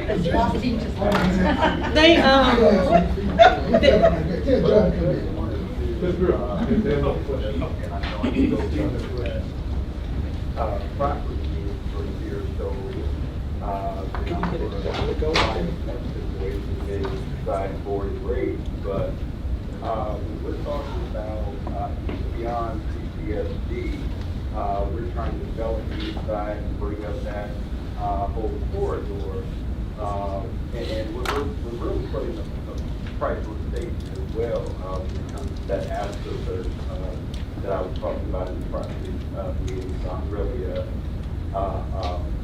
sort of biased there, don't like the fact that we're allowing the coaches to really dictate what's best for this community with their sort of rotation. So I believe we should really look into doing that astroturf, combined with the track at the same time for the Cedar Shoulders, because that would definitely enhance that area as an attraction going down the line. You have to think of the long-term plan, and I really think we're continuing to do things with the short term in mind here. Thank you, Mr. Stevens. Anyone have anything to that? So if I understood what you said, it was that you think we should see about doing an AstroTurf field at Cedar? Is that what basically the bottom line is? Yeah. That's what I heard, yeah. And so the reason for not doing a turf field at Cedar is because it's just too much more money. You'd rather have a field house. No, it's pretty much, we have 3 fields and they're all in great shape. We have a lot larger needs for our school and our students. The field house, right now, logistically, it's kind of a nightmare. Our football team and our weight room is actually in the oldest building on campus, and there's a lot of plumbing issues, and our actual equipment room is in a totally other building, and our washroom is in a total another building, and our walk from the stadium to our facilities it's been a safety issue in the past 10 years. We've had issues to where after games, we've had fans just easy access to our locker rooms and to that building, and it's just been kind of a nightmare. It'd be great to have a facility that houses everything, that can keep our coaches safe and keep our kids safe and everybody involved. That we have a facility that's pretty much similar to what Clarke Central has, that we can kind of house everything in one building, and and there's many other factors that go into this, but also having kind of like a gala room that's multi-purpose, and we can actually take our existing weight room, which is very small and has low ceilings, and it's kind of a safety issue. We can kind of turn that facility more into an actual girls' facility. That's kind of what it was built for in the first place. So we're looking at what's best for all of our students in having one multi-purpose kind of facility. And actually having a turf field is really not what's best for everybody. And Coach Riley, if you want to add anything, you did great. And just, I know from the competitive standpoint too, I want to note that, all of our competitors, with our new region or even our non-region schedule, all of them have great facilities, and we want to try to do the same for our kids. We think our kids deserve the same type of facilities as Oconee, North Oconee, Flower and Branch, Jefferson, and even Clarke Central has a nice facility now. That helps us out a lot. And Coach, one thing Coach didn't mention is about the facilities with our equipment room. We got MRSA issues as far as ventilation. We got insect issues in that old building. So we've got some health issues as opposed to, and we would like to have that. Don't get me wrong, we would love to have a field turf as well. But I think that's a more pressing need for Cedar Shores athletically, boys and girls, and for all the students. Let me help you all out a bit, because I went through that for years at Cedar Shores, because Cedar Shores didn't have anything close to a field house. They had to go inside of the old gymnasium to go down to the locker room. Now, when we built the new facility out there, that last wing of the old building, which was the vocational wing, was turned into what's supposed to be a field house, but I knew that it wouldn't work. That's why you have the problems. You have ventilation, insects, God knows what else in there, okay? So I understand what you all are saying. Thanks, sir. And our kids deserve better. Yeah, I think, Antoine, if I'm understanding what's being said here, it seems like that we're not, I mean, there's nothing that we're doing that we would have to redo if we put AstroTurf, let's say 5 years from now, on the Cedar Shoals football field. In other words, you know, when we were talking about an eight-lane track and doing all about maybe the need to. Put the new track in, you could then add the AstroTurf in the middle? No, it takes that. We would have to have some places where we cross the new track with storm drainage and just do kind of future construction, and you keep everything in the middle of the track. We would just need to take that into account now. So, If that's gonna happen. If that's gonna happen. There's even a slight possibility. Yep. that happens. But like I said, we're taking up the track, asphalt and everything, so we can do that. Now would be the time to do that in a future plan. Oh, I see. Yeah. So we are taking up that track. Yeah, asphalt and tracks coming up. Seems like you might want to do that. So how much extra would that be? Add that to the list. I mean, I do want to just highlight again, I do think it's important to hear about the health, just the other things. Yeah. I really think these projects and Clarke Middle, because we're talking about some of the same things, I mean, you just gotta really, I think our work as a board and the staff working together to come up with a strategic way that budgeting and all of these needs can be met. I think the way that we can sell this is like I told you all before, that we're playing catch up. I think the community needs to understand that we're trying to catch up. Our coaches have already talked about our surrounding county, even Madison County. I mean, that little Susan. Sorry. We're playing catch up, so if we're gonna do anything, then let's go ahead and do it now. Then we look at Splot 6, possible adding turf somewhere down the road, but the upgrades things that Cedar Show what they need, make sure they get what they need, make sure the cost center get what they need. AJC had an article, in August of this year, so it's probably increased going into next year. Of the 433 schools that play football and soccer, 215 play on turf now in Georgia. So over half play on turf. So I would say whatever we can do right now with redoing the track that could prepare us 5 years from now, if things change at Clarke Central, Cedar Shoals would be worth it. Thank you, gentlemen. Again, Dr. Myers. Okay, thank you. Madam President, Madam Vice President, board members, Dr. Thomas, thank you so much for allowing us some time. We are going to briefly give you an update on a very big decision that the board made last spring, which was to bring alternative education back in-house. And so let me introduce real quickly my team. Mr. Preston, is our disciplinary hearing officer, and Dr. Amanda Gorham is our coordinator of behavior supports.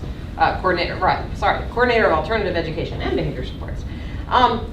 So as Dr. Thomas said, at the April work session, we'll do a much deeper dive into school discipline in general when you see our code of conduct revised and you hear from Dr. Richard Welsh. So tonight you have a written report that's in board docs that I hope you had a chance to look at. That's some in-depth data and information. We're just going to briefly give you an overview so you can answer the question, how's it going at alternative school, which you might have been asked already. I just want to say before we go any further how proud I am of the entire team, and this includes Dr. Gorham and the teachers and the behavior interventionists that work at alternative school who share in my belief, and the board has heard me say this before, that a disciplinary action should not also have an unintended consequence of a negative academic consequence or academic impact. And that's really the goal of alternative school. So, first, I want to show you a few data points to illustrate how many students are being referred to school discipline hearings by our schools, because that's the most common path to alternative schools, through a due process hearing, and for what reasons. And as you can see, the total number of students referred to hearings has stayed remarkably, I think, consistent over the years. And the numbers this year to date are actually pretty encouraging. That, you know, fingers crossed, we always hope we have less hearings than more. But we stay pretty consistent over the years. You might be curious about the violations that lead someone to come to a hearing. And these pie charts show the types of violations that were brought to school discipline hearings. For middle school, we lumped fighting and battery in together. Those are the most common violations. And they're similar but different. The differences are that battery, which we know is kind of a legal term that we don't like to use, but it is what the State Board of Education requires us to state report, so we use that term. Their definition is the intentional touching or striking of another person to intentionally cause harm. And fighting is mutual participation. And if you know about child development in middle schoolers, that's not a big surprise that that's the situation some of our middle schoolers find themselves in when the intentional striking and touching goes too far. High school, though, we take a look, and you can see the behaviors are a bit more serious, and you would expect that with the developmental age of high schoolers. There's more weapons, there's more gang-related behaviors, and drugs. But please note that these data represent who comes to a hearing, not necessarily who served in alternative school, because not all hearings end up in alternative school placement. You can see that there's sometimes insufficient evidence presented at a hearing, and that sometimes students are found not guilty of that infraction and they go back to school. And I want to draw your attention to the 23% of hearings or waivers that involved drugs, because not all of those students end up at alternative school either, and I want to give you an update on that. And that's our responsibility awareness program. I mentioned this to you last year. This is our second year that we've used our Title IV funds to support a district-wide restorative practice, and it's really been wildly successful, I would say. So in the past, historically, for those of you who might not know, any student who was found to possess even a small amount of alcohol or drugs on campus was brought to a hearing, and the school made the recommendation for expulsion to alternative school, and they typically spent a semester or more in alternative school.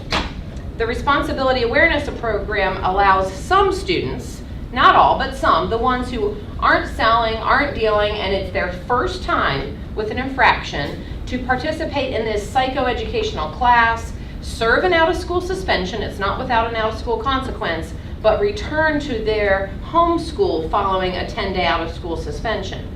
The RAP program is also available by referral to other students who maybe weren't caught with a substance at school, but their social worker or counselor or parent might have a concern about suspected drug or alcohol use. So it's really a good class for all teenagers. It's about responsibility and good decision making. So you can see that we've served, well, when I made this slide, it was 14 students who had been kind of had an alternative path to not go to alternative school, but go to the class. And Mr. Preston, how many came on Tuesday night? We had 4 who earned their certificates. Okay, excellent. So that was a good class. So now we've served 18 total that have been diverted from alternative school.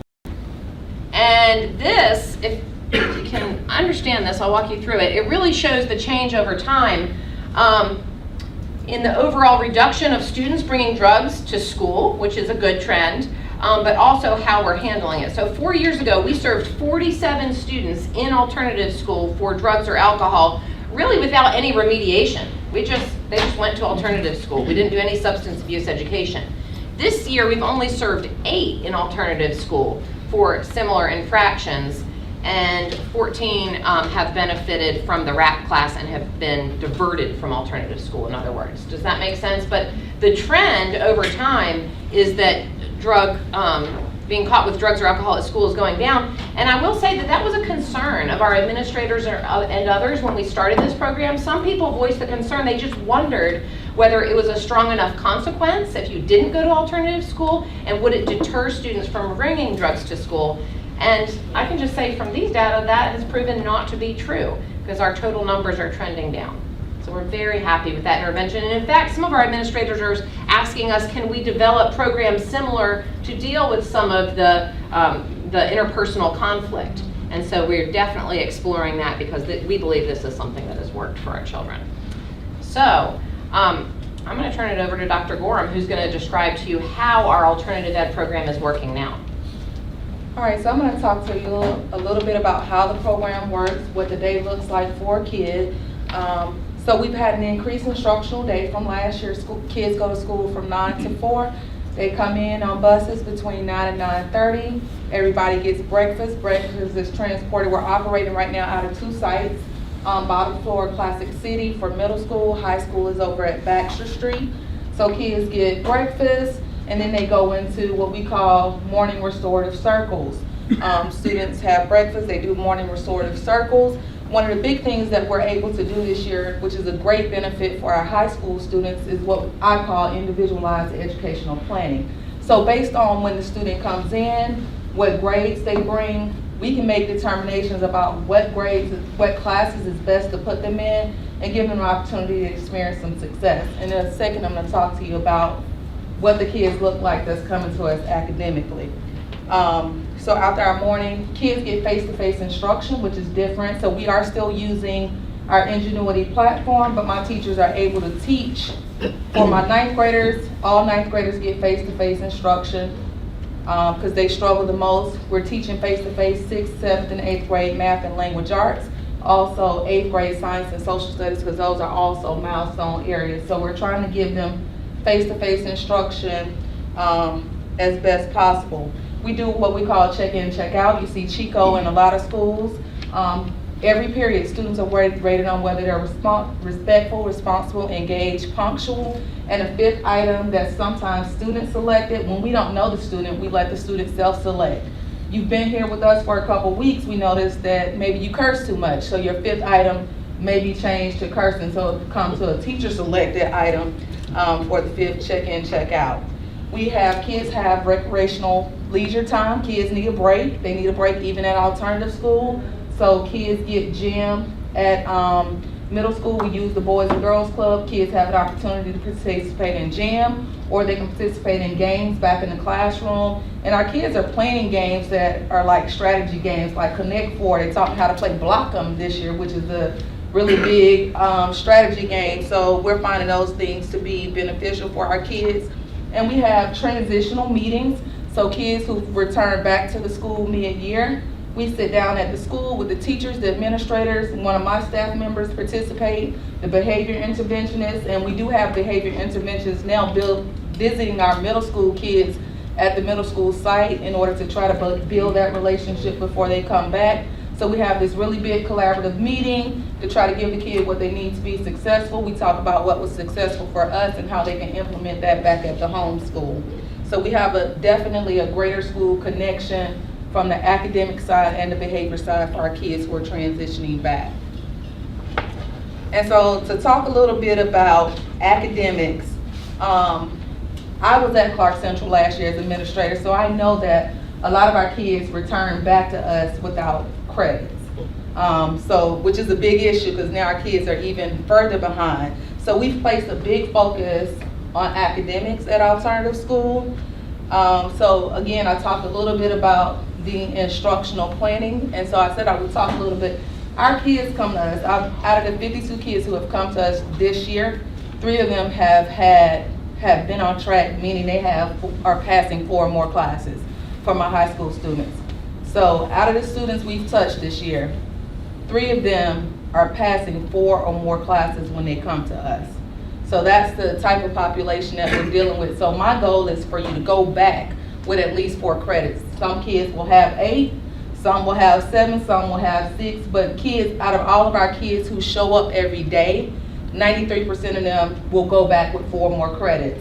And most of them are in core areas. We're making sure that kids are getting that ELA in math, which is a big deficit. This is where we see the big deficit, and kids can't really catch up at the high school if they don't have those core credits. So we have a big focus on that, where we're really trying to make sure that kids have what they need to be on track and be more successful than when they left their home schools. So of our 4 middle school students, we only had 7 high school students and 4 middle school students to start the year with us, meaning from August they started at alternative school. Of the high school kids that started, 5 out of 8 returned back on passing 4 more classes. And the classes that they're not doing well in are electives, which are really self-paced, but where my teachers are giving them that direct instruction, that support, that's where they're finding the success. And the same for middle school. Out of the middle school kids that we have, all 4 of them return back, passing 4 more classes. Again, where our kids are struggling and where we're trying to do the plans at is that our kids are struggling with electives. A lot of that has to do with low lexile and not being able to self-teach. So we've had some really good successes this year. We're not perfect, we're not where we want to be. We still have a lot of work, but every teacher that we've offered a contract to is returning. Our behavior interventionist is returning, and we work in a very, very challenging environment. So to look and see that our turnover rate, we've lost 1 staff member this year, which is a behavior interventionist early in the year. We have a long-term sub who we were trying to get certified, so people want to be there and are there for our kids. So I think that's really positive. So we will probably have the lowest turnover rate in the district. I think one of our biggest successes is that though we keep our own kids, now there is investment into what we're doing. We have people who are really passionate about seeing our kids succeed, so we go in every day and we battle, and we come back every day and we battle to help our kids succeed. So our overall goal, we're not where we want to be. Again, we are steadily improving, but again, you've received all the successes and challenges. You have it in your written report. They're listed here, so we are just working to constantly improve. And again, this is year 1. Again, not where we want to be, but I'm proud of the progress when I could actually look at the data on paper. So again, we are constantly improving. What do y'all want to know? Well, I still think it's good that we brought this part in-house, because I do think it just helps us connect a little bit better with what students need and things like that. My question is, I noticed, like, when I was looking at this a little bit earlier about attendance, right? And so that being a struggle, that was a struggle too when it was ombudsman, when it was catapult, I mean, just like really getting people here. How are social workers, like, what is their role? Because, like, I think, like, behavior interventionists or even specialists, they can at least help bounce and provide some of the SEL, but sometimes I know, like, being the tie between the home and school is critical. So we have Ms. Fran Thompson, who's with us half-time. She does a variety of things. So she serves the same role that social workers serve in the traditional schools. She also holds our morning circle, so she focuses specifically on SEL. I mean, our behavior interventionists do SEL things as well as current event things in that morning circle. So you may come in one day and they might be talking about conflict resolution. At the death of Kobe, you came in and that was the topic of discussion for our kids in the morning. So they get that piece, but if we need to align kids with support, if we have kids who are not coming after so many attempts, we send a social worker out. My teachers make calls every morning by 10 o'clock if the kids are not present, so at least the parents know that the kids are present. So we are trying to improve attendance. Attendance is still a struggle. I think we have better attendance because some of the kids are coming on buses daily, but I think kids who had attendance issues back at their high schools, we're seeing those same attendance issues at our program. But I'll tell you where we don't have a gap in attendance is the warm handoff from a hearing to enrollment in alternative school. Because you never become unenrolled. You just get assigned to alternative school now. So it used to be, when we were at the private company, we had to send the intake packet and the paperwork. We had to draw down our transcript and everything and give it to them, and they'd track down the family to do intake. But more often than not, Mr. Preston's calling Dr. Gorham at the end of a hearing with a parent sitting there and saying, Dr. G, are you available right now to do an intake? And the parent doesn't have to take a second day off of work. They go right over, do intake, and they're starting an alternative school the day after their hearing a lot of times. And so that's where we used to have a week, 2 weeks, and I hate to say it, when we're with a private company, there's a little disincentive to get them in quickly. They're all ours now, and so they start quickly. So that is an attendance improvement, if that makes sense, Dr. Dan. Yeah, first off, I'm tickled pink that we've taken it in-house, so I can't. I was never a fan of it otherwise, but in terms of, because I think one of the things that you pointed out was the importance of kids having credits when they go back and being melted back into their home schools.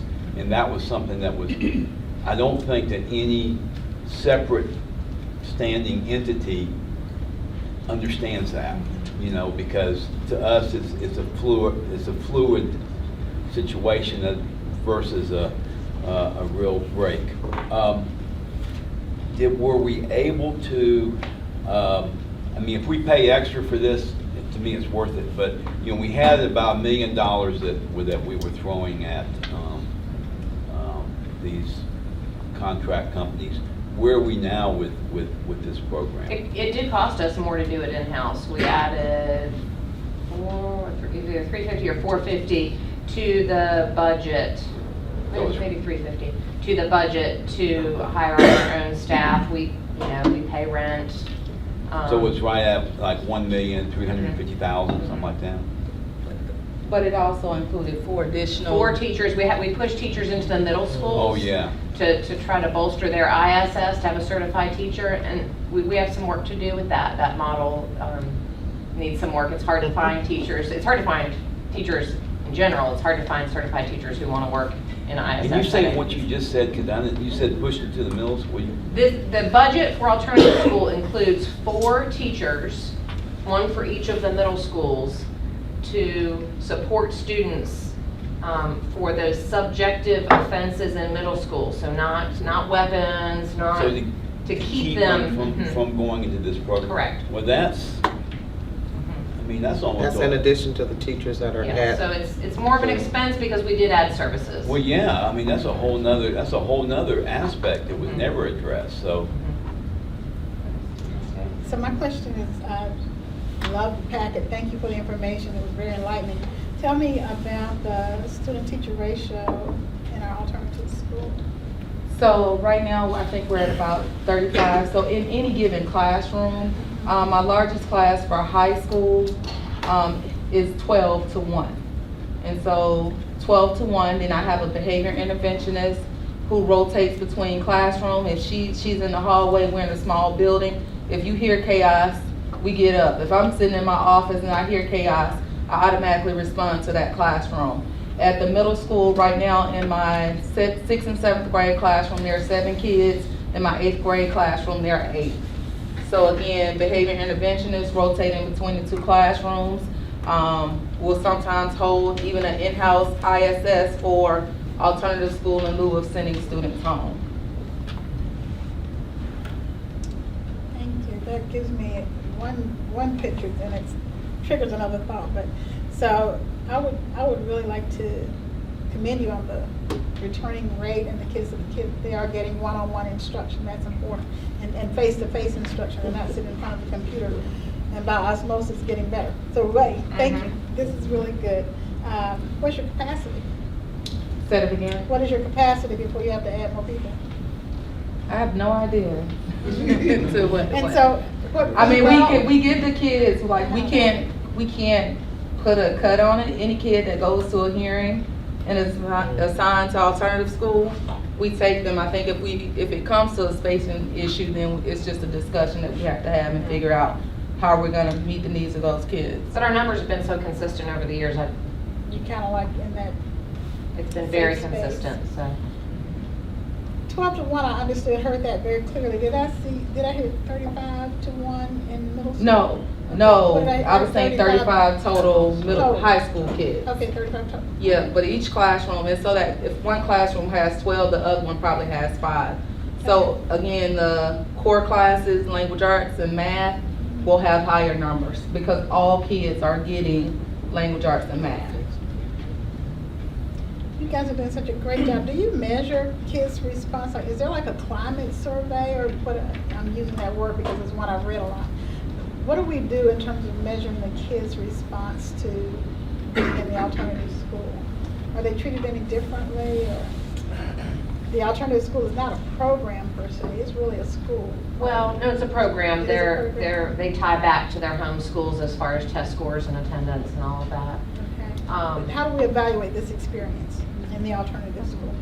So we measure the attendance, the grades. I think we have a lot of qualitative data because at their transition meetings, they talk about what worked and how they're going to transition those skills back to their home school. We could work on some type of data measurement that maybe asks questions and gathers survey data, Ms. Davis. That might be, as they're returning. Yes.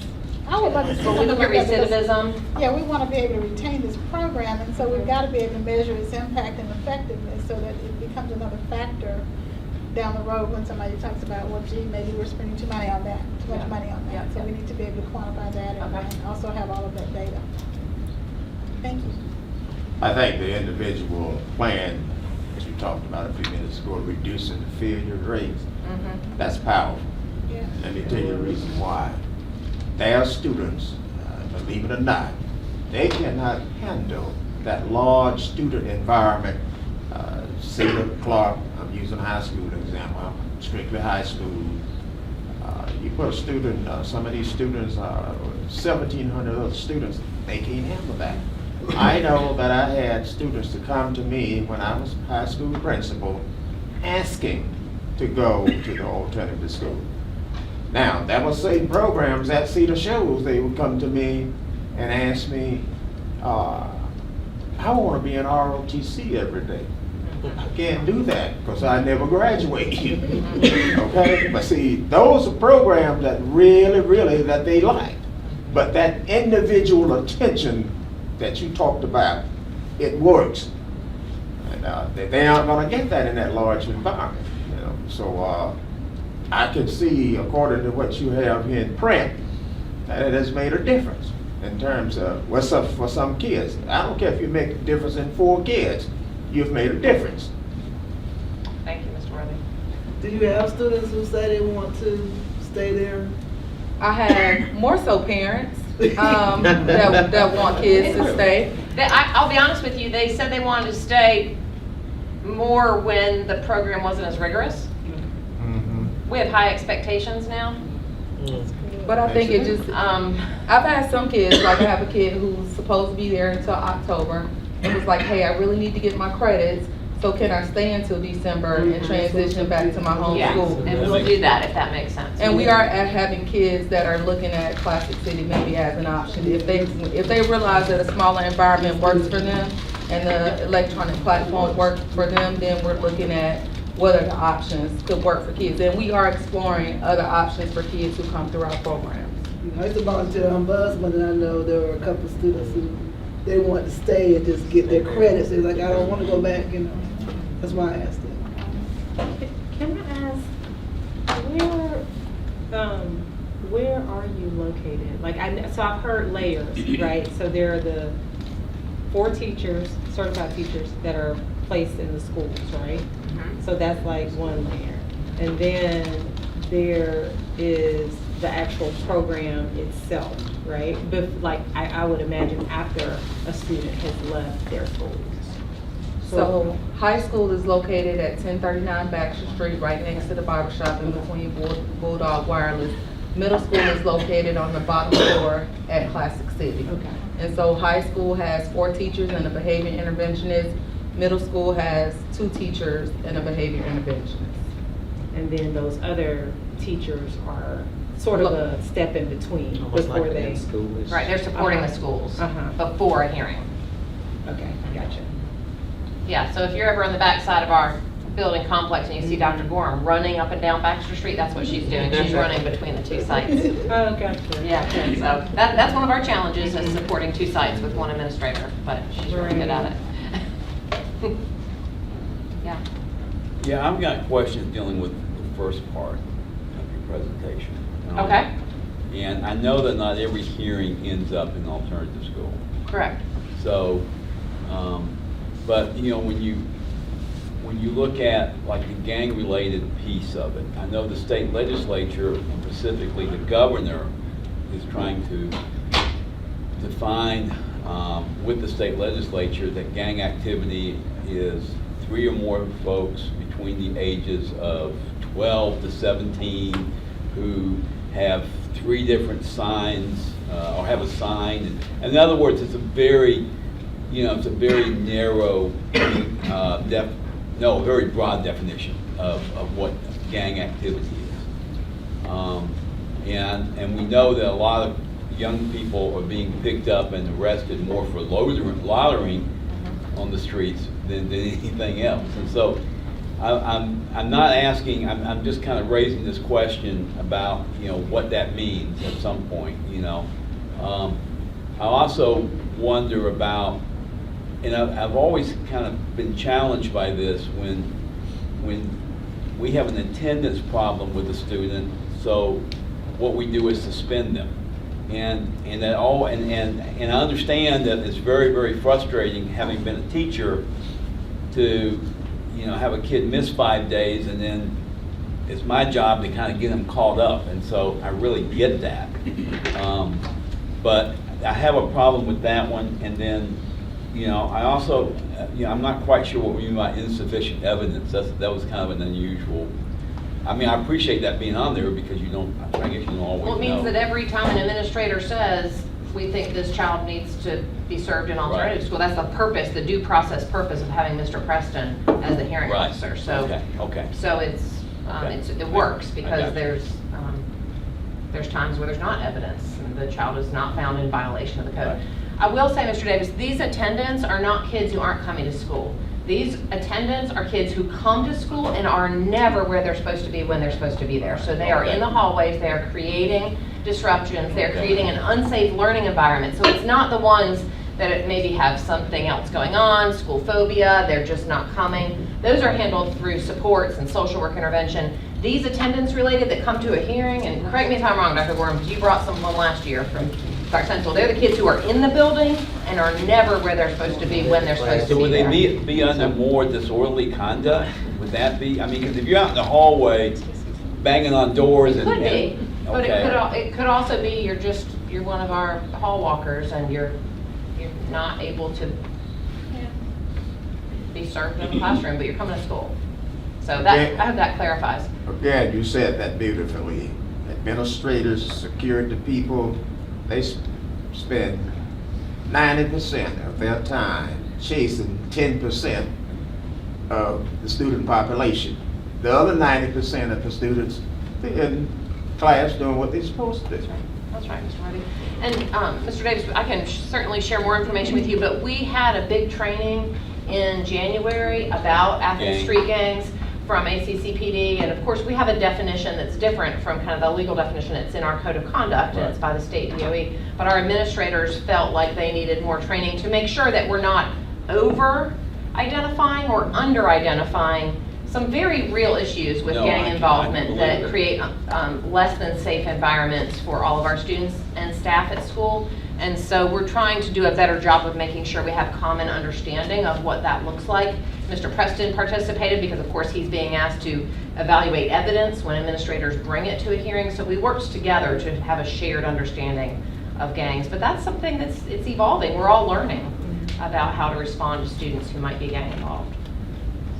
Let me check in with Mr. Stevens. Thank you. Do you have any questions, Mr. Stevens? Okay. Just one more, and I know we're going to be talking about with student code of conduct. When we talked about the middle schoolers and the 20% for student incivility, we've talked about that before, about kind of what that means. And I know, today I had a situation where I've been asked to work with my mentee at an elementary school in the classroom, and the teacher wasn't there, and one of her classmates flipped out. I've never heard so many four-letter words in my life. Well, that's not true. But anyway, he said a lot, repeatedly. But the thing is, of course, he was only in second grade. But the thing is, I could see, that is certainly what I would call student incivility. But the way that was handled is, of course, they had more maybe staffing in elementary school. So an extra staff person came in, worked with that kid, and it was over and done within like 4 minutes. And I know that in middle school, you know, where the ratios are a little bit different, and so, but I'm just, and I know that Mr. Preston does a lot of sorting that stuff out, but it's just something that when I see it, you know, I'd be interested to see what this is what comes to you, and I'm just curious what ends up at the alternative school. Well, I will say, they don't even come to a hearing unless that is so chronic and so repeated and so unable to be impacted by all those, we have those supports and interventions in the middle school. So that's not the first time someone has said some four-letter words. You know, that's far from what these students are who are coming. Mr. Preston, anything to add? Mr. Davis, if I could just add, that's a real big slice of pie, but that represents 4 cases of student incivility and 2 cases of repeated offenses. So this is, so the pie it's looks not so just big. a kid having a bad day. Right. It's Okay. Good point too, because it looks big. It looks big. Right, it's not 400 kids. Yeah, when you say 4 kids, that's kind of, yeah. So Okay. maybe it would be good for us in the future to put the numbers in Okay. addition to the percentages. Very good. We can do that. Good feedback. But right now, so I know like this is not representative of first time, right? A person having a bad day or what have you, as you just mentioned. But has it been your sense, particularly like Dr. Gorman, you coming from Central and being in high schools and being here, that there is some consistency, right? So like what is labeled chronic, right? One student that has 10 write-ups and then ends up being referred to a hearing for incivility. Are you seeing those processes as consistent? Because I think that's where some of the, I mean, that's not your issue necessarily, but I'm more curious, you know, because I think that directly impacts the school climate. Like, are there students here that maybe they're chronic, maybe they're not, but, you know, like if there's not a process, I guess my concern is that a student may get to you all, get to a hearing, they may not. They may have 10 referrals, they may have 2. It could be the quality of the referrals, it might be different from Clarke Central and Cedar. It could be different across administrator, those types of things. Add some of that. If it comes to a hearing and it's insufficient evidence to be chronic enough to require an alternative school assignment, it's not going to get out of the hearing. Perhaps. But like, is there consistency about what is chronic across the schools? You know what I mean? So not the cases necessarily. Yeah, I think it's a better question for Mr. Preston because Dr. Gorham sees them after the decision's been made. All right. When we changed a couple of years ago, when we redid the code of conduct, then we went by the rule designations that the State Department of Education asked us to report. So we don't have a rule against chronic disruption. So when a student comes to me and for student incivility, then it's not going to be the first time, okay? It's going to have to be a repeated thing, and the administrator is expected to show interventions that they've taken along the way. So in the old days, we would insist on a chronic disciplinary problem notice going home. Well, it may not necessarily be that letter, but the administrator has to demonstrate to me that this is somebody that we've been working with and supporting all along, and we're just not making the progress that we need to be made. And at some point, sometimes a student can come to me for an infraction that I deem does not warrant long-term suspension. So I can give them short-term suspension just like the principal would. And I would say our middle school administrators are really good. Because these offenses aren't the middle school ones, sometimes as scary, serious as the high schoolers, they recommend shorter terms. They recommend sometimes a half of a semester and not even a whole. And they give them a chance to go back. That's why we had returners from middle school in October. So they're going back more quickly into their middle schools. I think that's developmentally appropriate. Sometimes they just, it's how much do we need to apply to get their attention? And if all the strategies at school aren't getting their attention, sometimes a short stay in alternative education does the job. So I think there's some regulation with that to account for the middle school behaviors in the time that's recommended from administrators.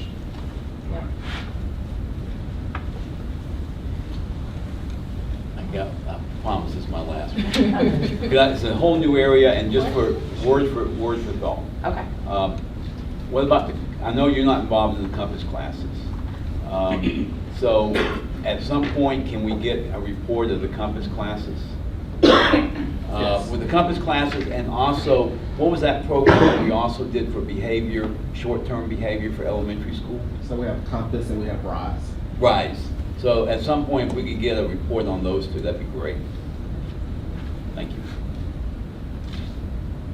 I just had one question about the challenges you have on the second to last slide or last slide before the question. You talk about the Edgenuity electronic platform is challenging.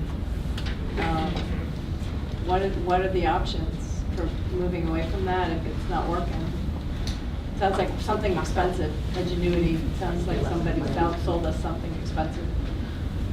So one of the things that we've talked about is potentially hiring a third middle school teacher so that we can do more face-to-face instruction for middle school, which is where it is the biggest challenge. But in high school, with 4 teachers, 4 different preps, sometimes 6 depending on the course, a teacher can't plan and adequately teach every single content. So that's the struggle with the particular platform. So the things that we are looking to do is to better align the platform with what's taking place in the school, especially for middle school students, so they're getting at alternative school what they would be getting at their home school, so that the transition is seamless. So we are working on trying to figure out how to fix some of those challenges. We've tried some different things. So for our middle school students, everybody is getting 8th grade science and 8th grade social studies because our kids were having significant challenges doing it independently. So I talked to principals, here's what I can do. I can give them all 8th grade science and social studies so they can get that face-to-face. So we are communicating with the schools, trying to figure out what's the best way to serve the kids. Kids that we get on short-term suspensions, we contact the school and say, hey, what concepts do this kid need to have? So we had a kid for 10 days. Didn't make sense for the kid to follow the pacing where we are. It made more sense for the teachers that kid that was serving that kid to say, hey, I need you to cover poetry and this. And so we were able to do that for the kids. So again, that's one of the good things about having that direct connection with the school. We can really do individualized educational planning. Ingenuity is used in both of the comprehensive high schools as well for credit recovery. So I'm not sure there's anything inherently wrong with the platform. It's the challenge of we might have one content area teacher at alternative school, but they can't do a lesson plan every day for biology, chemistry, physics. Sure. You know, and so we're going to always need, I think, with hopefully the small numbers that we serve in alternative school, we're going to always need the foundation of an electronic platform. What Dr. Gorham has done is to better align and better support students and do more face-to-face. And it's just a challenge because it's not a coincidence also that a lot of the students that come to alternative school are very low academically, read low. It's just, you know, that whether I don't know what came first, the chicken or the egg. They've been suspended and put out so many times that they've missed instruction. That's one theory. You know, or are they getting in trouble because it's a challenge. But selecting those face-to-face courses were strategic because most of what we have, most of our middle school kids are 8th graders, most of our high school kids are 9th graders. Right. So those are the classes that we've strategically decided to teach face-to-face. And I would just add that Edgenuity is just not for credit recovery. Edgenuity provides credits for courses that we may not provide in our comprehensive high school. Yeah, that's right. So kids can take a class like Latin or an AP class not offered at Clarke Central or Cedar Shows using Edgenuity. So it has a credit recovery We mostly use it for credit recovery, but it does have another option as well.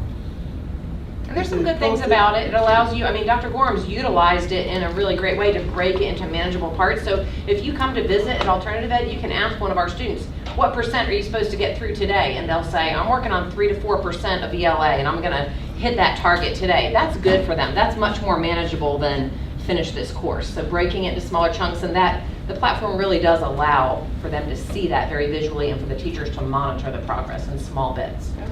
And the teachers are able to check off every day. So kids have a pacing guide, and they're able to look at that pacing guide and see, okay, this February 24th, here's a lesson that you should be on. And they can look at that pacing guide and see exactly where they are, if they're ahead, if they're behind. And one thing I did mention is they have the opportunity to also complete work at home, because it is an internet-based platform. Kids can work in school. If they're behind, they also have the opportunity to work at home. Are the mentors, like if students have mentors in the homeschool, does those mentors, do those mentors come over to the? Every service that's provided at the homeschool, POs are able to come visit their kids. At alternative school, mentors are able to come visit kids if they receive counseling.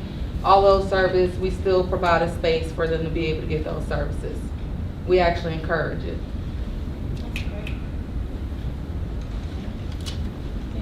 We have more questions, but I'll wait until April.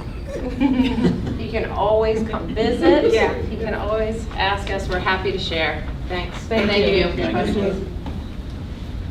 Mr. Stevens, were there any questions?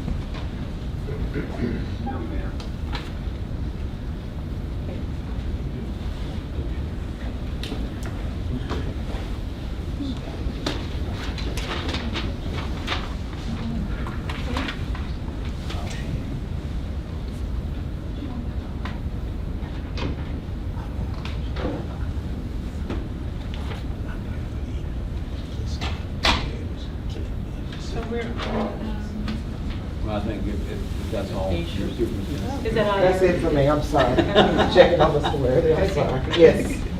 Nothing else for me. Yeah, so we'll move forward with our policy updates first. Policy BCBI, and just going in that order.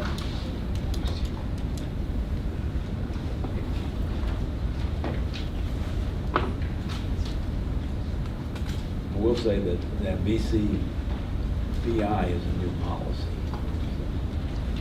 It's an addition to the policy. Oh, So all we got is a paragraph. oh, that's right, that's right. I got confused last time. And, yeah, add a paragraph.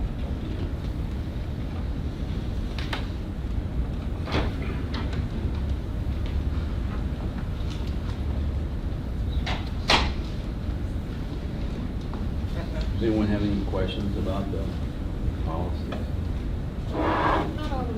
Did we take it down?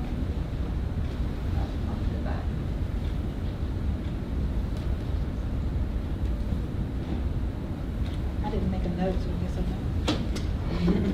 know. Yeah. So these are ones that'll be put out. These are ones that just came out of policy committee last week. Oh, was it last meeting? So what we're doing is, yeah, when I read that, it just looks like, I can't really see what the public has, but we're just adding some teeth to extending beyond your warning. Is that true for board members too? Oh, well, I think we have work to do on giving ourselves some parameters.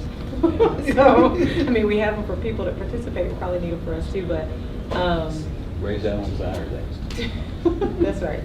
But, Mr. Davis, or anyone else from policy, I think that's my understanding, Ms. Davis, that is adding a little bit more, some parameters, more parameters, so that we can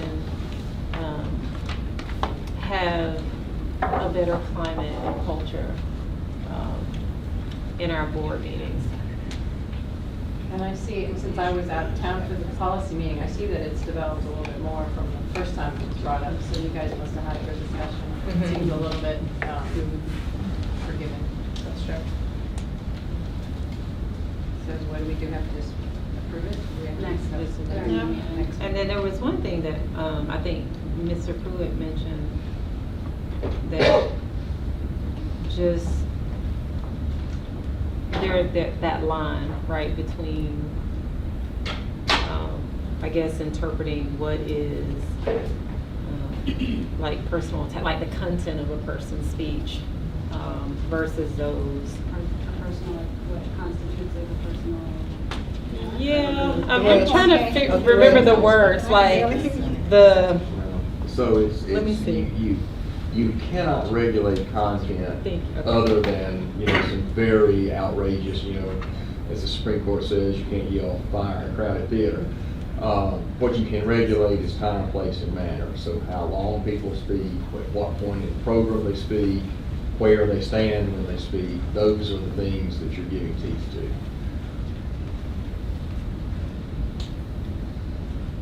So this actually does have a way to enforce this, right? So who has responsibility for policing this and keeping up with this and tracking this and making sure people are notified? Do they get a written notification from the board when they violated this policy, or do we go that far in terms of, sorry I missed that meeting, but. And right then, the presiding officer, which would be your president or vice president in her absence, would go ahead and declare there's been a violation, and then the superintendent. Make it happen. So it either needs a reg, or we need to say that in that policy statement, that notification will be immediate, followed by a written something, and it will be managed by somebody. Would be my thought. I don't think I was surprised when I read it, so I didn't do that part anyway. And I think it'll certainly be, I mean, I guess this is a time to discuss it. I was just gonna say it'll be there next week, but this is a time. And next week will be Hopefully we're not voting, discussing, to push it out hopefully there. we're not discussing next week. Well, I mean, I think it's gonna be the ruling of the president or designee, and Just looking for a process to follow through, that's all. I'm not suggesting that you change that. I'm No, I'm saying, just saying, how do you but- notify people, and how do we make sure that And how people do you- understand? How do that you they keep are- track of it? Yeah, and how do you track it? well, I would presume that it would be, I don't think we can presume. I think we just put it in there, or put a reg in.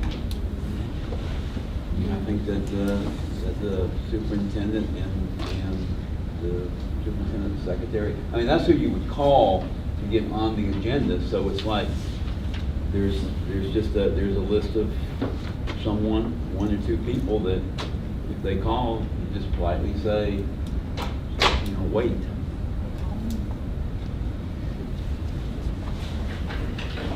But, no, I do, I mean, I feel like we can write ourselves to death, but I I don't think we need to be vague. I'm not trying to make it difficult. I'm just trying to, again, I don't want to see us with another policy that we can't enforce and have to talk through, how do you actually do it? Well, do you, I think it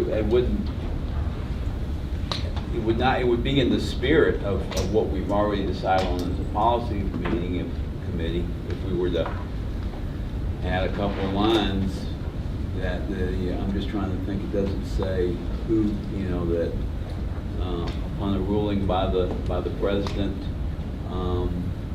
the administration would, the district administration will be will record with the ruling from the president and keep a list when that person calls. I mean, is that? All I'm asking is that the person who has violated this rule receive some written notification from this board, which would create an audit trail that we have found this person in violation. And then I think from that written notification, we can do all of those other things about who keeps up with it and all of that. But at least people need to know that they're in violation, and they should have that in Well, writing. that's gonna happen right, what I'm that'll saying, it happen needs to then. happen right It should be then. in writing. It has to be right then, and it's gonna be on video. Well, and one thing, actually, this is making me think about, one of the things I shared with the policy committee is I may be the more lenient one. I do think like 3, I think it was a long time. But I guess one thing I didn't catch at that point was it says speakers who, after a warning, persist in, so I guess there's that subjective you're right, you know, like, so how many warnings? And what is a warning? And a warning of what, right? So if you go over, you know, for a couple of seconds, you know. Finish up the thought. Yeah, finish up the thought. So according to this, the violation is when they persist, not when it actually occurs. That's right. And persist apparently is, I'm assuming, more than. Sure, I mean, it's no I'm different. feeling like more than one time. If I'm arguing at the Supreme Court and the red light goes on, I get to finish my sentence. Mhm. If I keep talking, Harold Melton, my law school classmate, who's now Chief Justice of the Georgia Supreme Court, is gonna tell me to stop. If I keep going, Harold's gonna have me That's the escort it violation out. in that moment, yeah. So maybe we need to add after a warning, Mm-hmm. a warning. Okay. So I that just sounds think there's some discretion to whoever is chairing the meeting. Well, if you like the person that's speaking, you're not gonna stop. Right, so I think that's That's what the they're issue. saying, Well, is that but we the should thing is- make it so that there isn't, I mean, so that it's clear to everybody and that it's not really up to. It's not subjective, it's clear. After a warning from the president, then whatever. And About people need to time, just place, know that they or need to manner. know in writing that they have been put on this list. That's the issue that I have. So what about if they, you know, you would obviously say something at the time and then follow up with an email? We have their address because we make them What give if, it when what they if can call instead and they get a of, letter. what if instead of, including but not limited to the 3-minute time limit, parentheses, will be notified and prohibited from speaking? And any prohibition will be in writing to you too. We don't get their address. We get their phone number. Can we change that? Because someone was asking me about that the county commission, when you stand up and speak, you always have to say where you're from. Because sometimes people may come in and say, you know, I don't like the way this school district's run, and they live in They're one of those special interest group people, right? yeah, well, no, I mean they live in another county. That's my point. And they're either there for some agenda that they're pushing or whatever, but even so, regardless So of I where think they're we should from, get addresses. they need to receive written notification. So that adding the address is a different. And that doesn't have to be I'm in at this policy. point that you can call them back on that phone number they gave you and say, what's your address, because you. This says to be placed on the Oh, visitors so it's list. the same Members must policy. provide their name, place of residence, contact information, and speaking topic. So, Okay, so it's supposed to In be, there. so the address is supposed to be in there. place of residence, I know. Yeah, It's never been on the forms this week. so we can change that. But we can add it to the Yeah. form. And that's not saying necessarily that they say it when they come to the mic either. That's Right. saying when they Right. call. Right, and we can have that But added. that's gonna be in front of us at least. Yeah, sure. So just to add, so far I've heard 2 words that we need to add, who after a warning, will be notified and then prohibited from speaking. Is that Yeah, but that's a satisfactory? huge loss. If all of a sudden you're telling me I can't, as a member of the public, come to the school board and voice my concerns for 6 months, because maybe I had a heated moment. Yeah, that's a big deal. Well, the heated moment, if it goes into Yeah, I'm time, not place. disputing that. I'm not Mhm. disputing that. But if you are saying to me that you have surrendered your right to speak before this body for 6 months because you didn't adhere That's to the a second warning, time. then, yeah, I need to have that in writing, something that I can use. Because I think not good enough speech. I mean, the first time is 3 months. So Linda, were you good with what I added? I didn't understand it. I can read it. Yeah, go on, read it. Speakers who, after a warning, persist in refusing to comply with the time, place, and manner restrictions contained herein, including but not limited to the 3-minute time limit, will be notified in writing and then prohibited from speaking at board meetings for 3 months. I need an S. A second violation within a 1-year period, and the rest is unchanged. If you're gonna have to mail this written notice, you better go up there to that second paragraph and add mailing address to your form as well as place of residence, because those are always the same. Right, maybe you put P.O. Box. Yep. So change. So did I hear your change incorporate that they'll receive written notice? Yes. Okay, I'm good, as long as the people. Will be get it. notified in writing and then printed. And then the change about the mailing address. Do that? You want to keep place of residence or replace it with mailing address? I would do both. I mean, if we're gonna make a distinction. And then this is going out for public comment, right? Yes, Mhm. yes, yes. I can't wait. I think I mean, we've that's got, gonna I be a mean, lot of Linda, we conversation. have. I'm good with this, this But is we have to, fine. we have to deal with the decorum of how we do business. I totally agree, Thank you, okay. all across the board. All right, I agree. good, good. Okay. Moving on. Now, the other, just so we say that, you know, the BDC was, we revised that policy as well to address the situation that we were had one time in that policy, where we wanted to make sure that the public has input into, you know, suggesting policy changes and, or new policies. But they, instead of coming to present before the policy committee, they would do it through a board member. So, or through someone from the administration or schools. So as I read that means our policy committee meetings are not open to the public to come in and make presentations and. Right.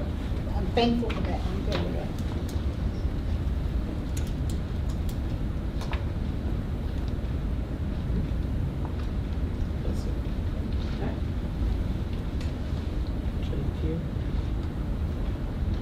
Yeah, well, the last one is just dealing with, you know, allowing, that's, Don, that's the one that involves credits, the opportunity to pick up a language credit.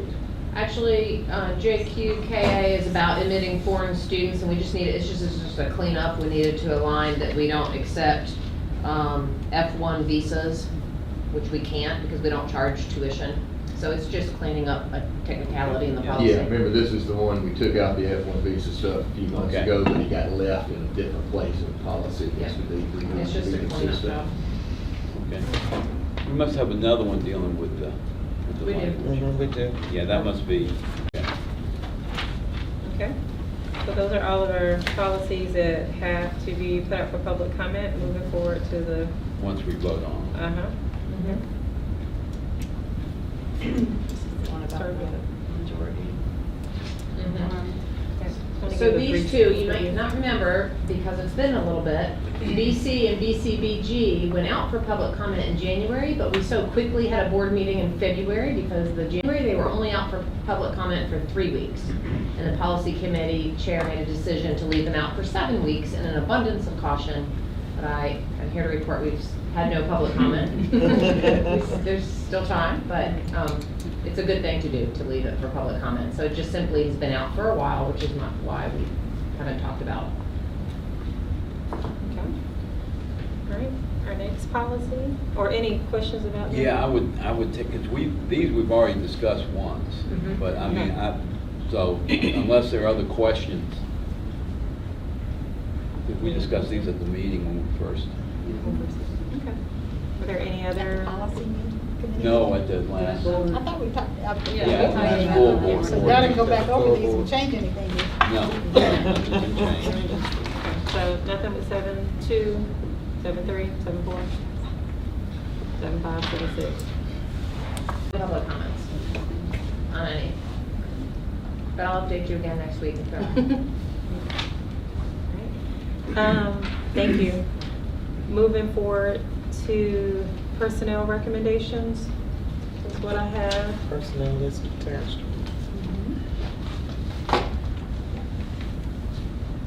Are there any questions for Dr. Thomas? Well, I feel, I saw 3 new positions, but they're all within the schools, so I feel very good about that.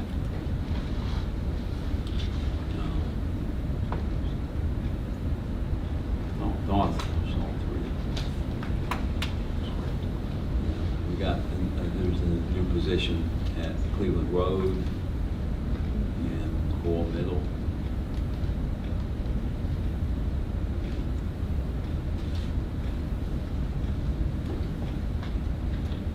I think they look great. And clearly that's within our budget. Yes. To do all that. Yes. They're using their title money for those.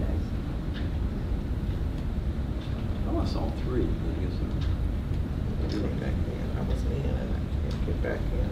Thank you. Is there another new one? Just two. Just the two? Just two, I'm sorry. I don't remember off the top of my head. That's fine. Is there a way it just can be denoted so we don't have to do this, like, you know, like just to say if it's a new position? It is. It is on the noted. document. It is Yeah. noted. No, I just can't, it's, for some reason I can't get just into miscounted. the document, it won't let me in to look at content anymore. I see three Been new banned. positions, one in Clarke Middle. Oh, Clarke Middle, that was it. Interventionist, Right. one That's at title Boyle funds. for an academic Yeah. interventionist. That's title as well. And one at Cleveland Road for parents. Thank you. And the Paris Vet is not titled for the, copies of them out there. That's Oh, it. great. I just had a question. It seems like on this list there are more vacated positions than on some of the other ones. Are these people who did not sign contracts? These are for Some of next them are. Yeah, so that's why they They'll have the date right out to now. the end. Yeah, because the If date is like usually at the May end of the 22nd school or something year. like that, whatever the last is for. Mm-hmm. They potentially exception. And so we'll probably, I would imagine, over the next month or two, begin to see, you know, just, Sorry, I see it. yeah. But just that it could be, Yes, yeah, that could be a larger amount. Now, I saw one termination. Is that something that we would have to have a board hearing on? Not for a classified employee. Okay. Oh, that's classified, okay.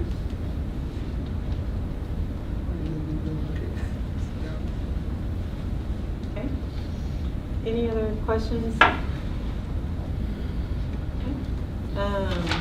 Consent agenda. All right, we'll just go through these to see if we want to leave them on consent. First one is action to approve the board meeting minutes. Want to leave that on? Yes, okay. I don't know if John has gone through. He's our editor in residence. Yeah. So I'm sure he'll let us know. Action to approve field trips.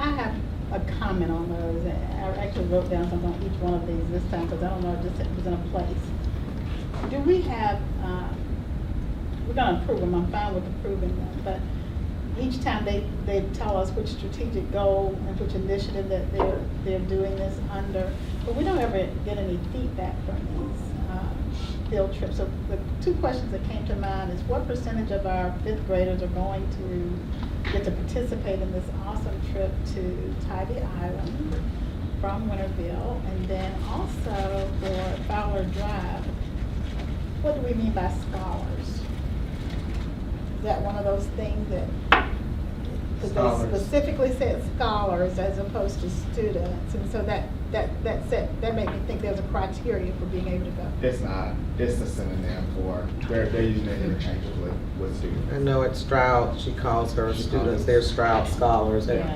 that's just a positive affirmation. This is a Speaking field trip that's success. $110 per student.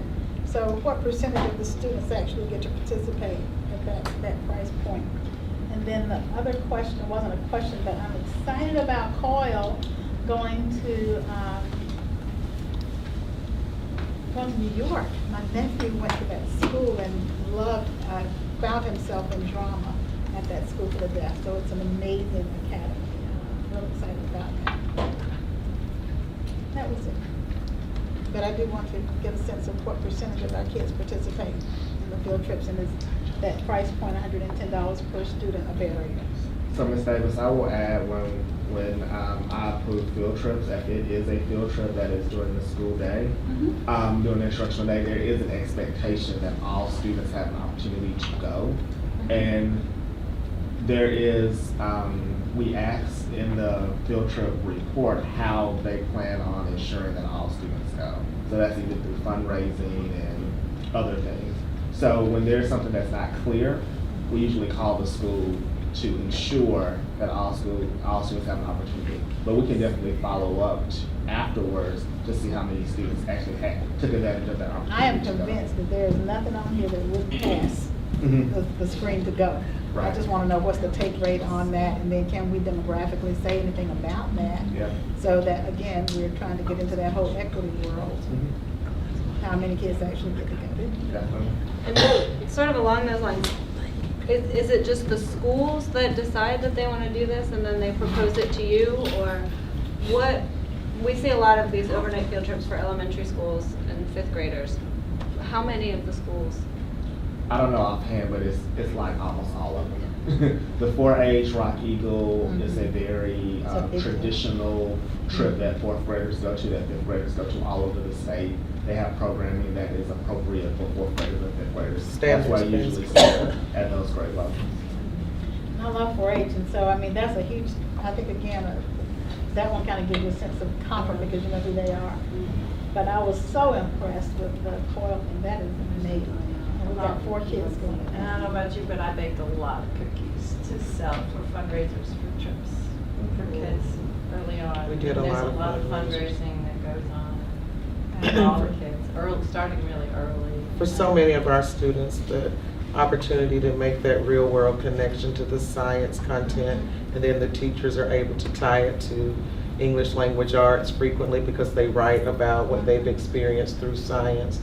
But I remember a kid, we did a night trip to the beach when I chaperoned one year, and I had a little boy say to me, before this day I was only able to dream about what a beach looked like. And that just convinced me I never would doubt it again, because we just assume that all of our kids can make real world connections to a lot of the curriculum, and for many of them they can't. So it's good to make those connections, and 4-H does a great job of supporting the curriculum in that. So we don't know, but you don't think there are any 4th and 5th graders that, like schools that don't participate? I would have to. Chase doesn't. I would have to look to make sure. Yeah. We receive them like rolling throughout the year. Yeah. So I would have to go back and check. And sometimes we receive them like in August for something that happens in May. It just depends when they make those reservations.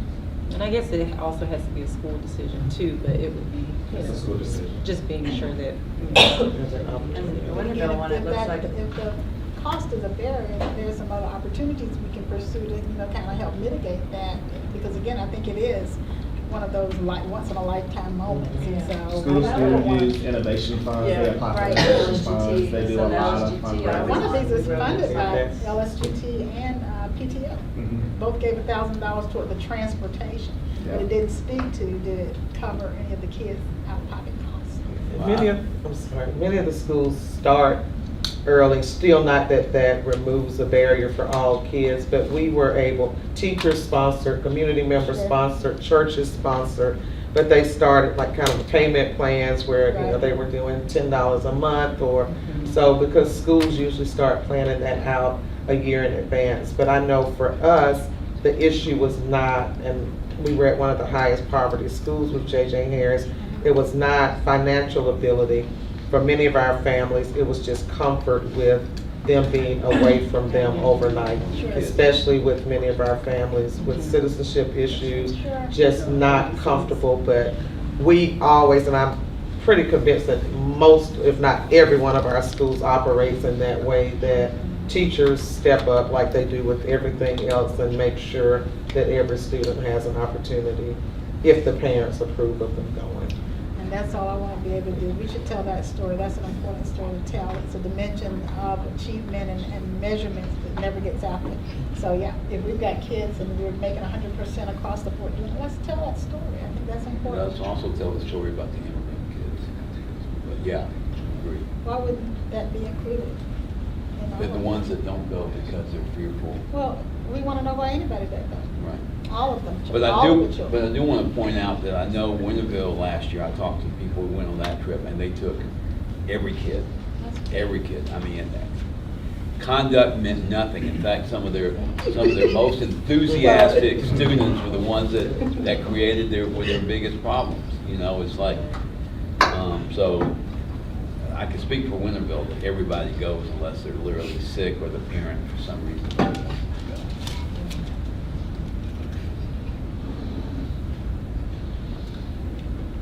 Be looking forward to that report. Thank you. Action to approve projector computer purchase. Those are just ones that are up for renewal. So we're just talking about this unit. This $5,000 a piece is what it came out to, about $5,951 each. Yes, ma'am. Where Right. did you see that? Right. I saw the 100 million. Rounded off. It's the computer that's up It's on the top of computer it. that's on top of that one too, okay. Consent? Questions? No? Yes? Okay. The action to, wait, okay, let me go back to my paper, because It's turf and track at both schools. Okay, so I think okay, so they're I going to feel pull- like that's I think that's being pulled off of this. Is that correct? Okay. So we come here, some both parties. Okay. Then an action to approve the purchase. Wait, okay. I'm sorry. 9.4 and 9.5 come off. Consent, okay? Okay, we almost did it in 3 hours. Okay, so that brings us to 10-1, it's 8:48. Open the floor for a motion to go into executive session to discuss or deliberate for the reasons listed right here. Second. All right, any discussion or questions?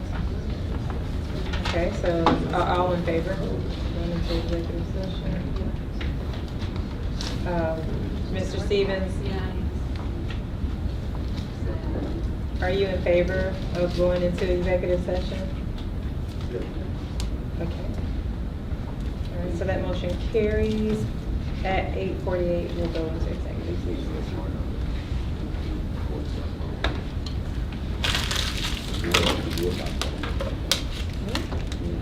Is that a Mike question? Yeah, Mike, didn't we say that executive session is not be done over the phone? That's what I was just about to look up. Yeah, I thought, we had that issue before, and it seemed like that we made that determination. I think you're right.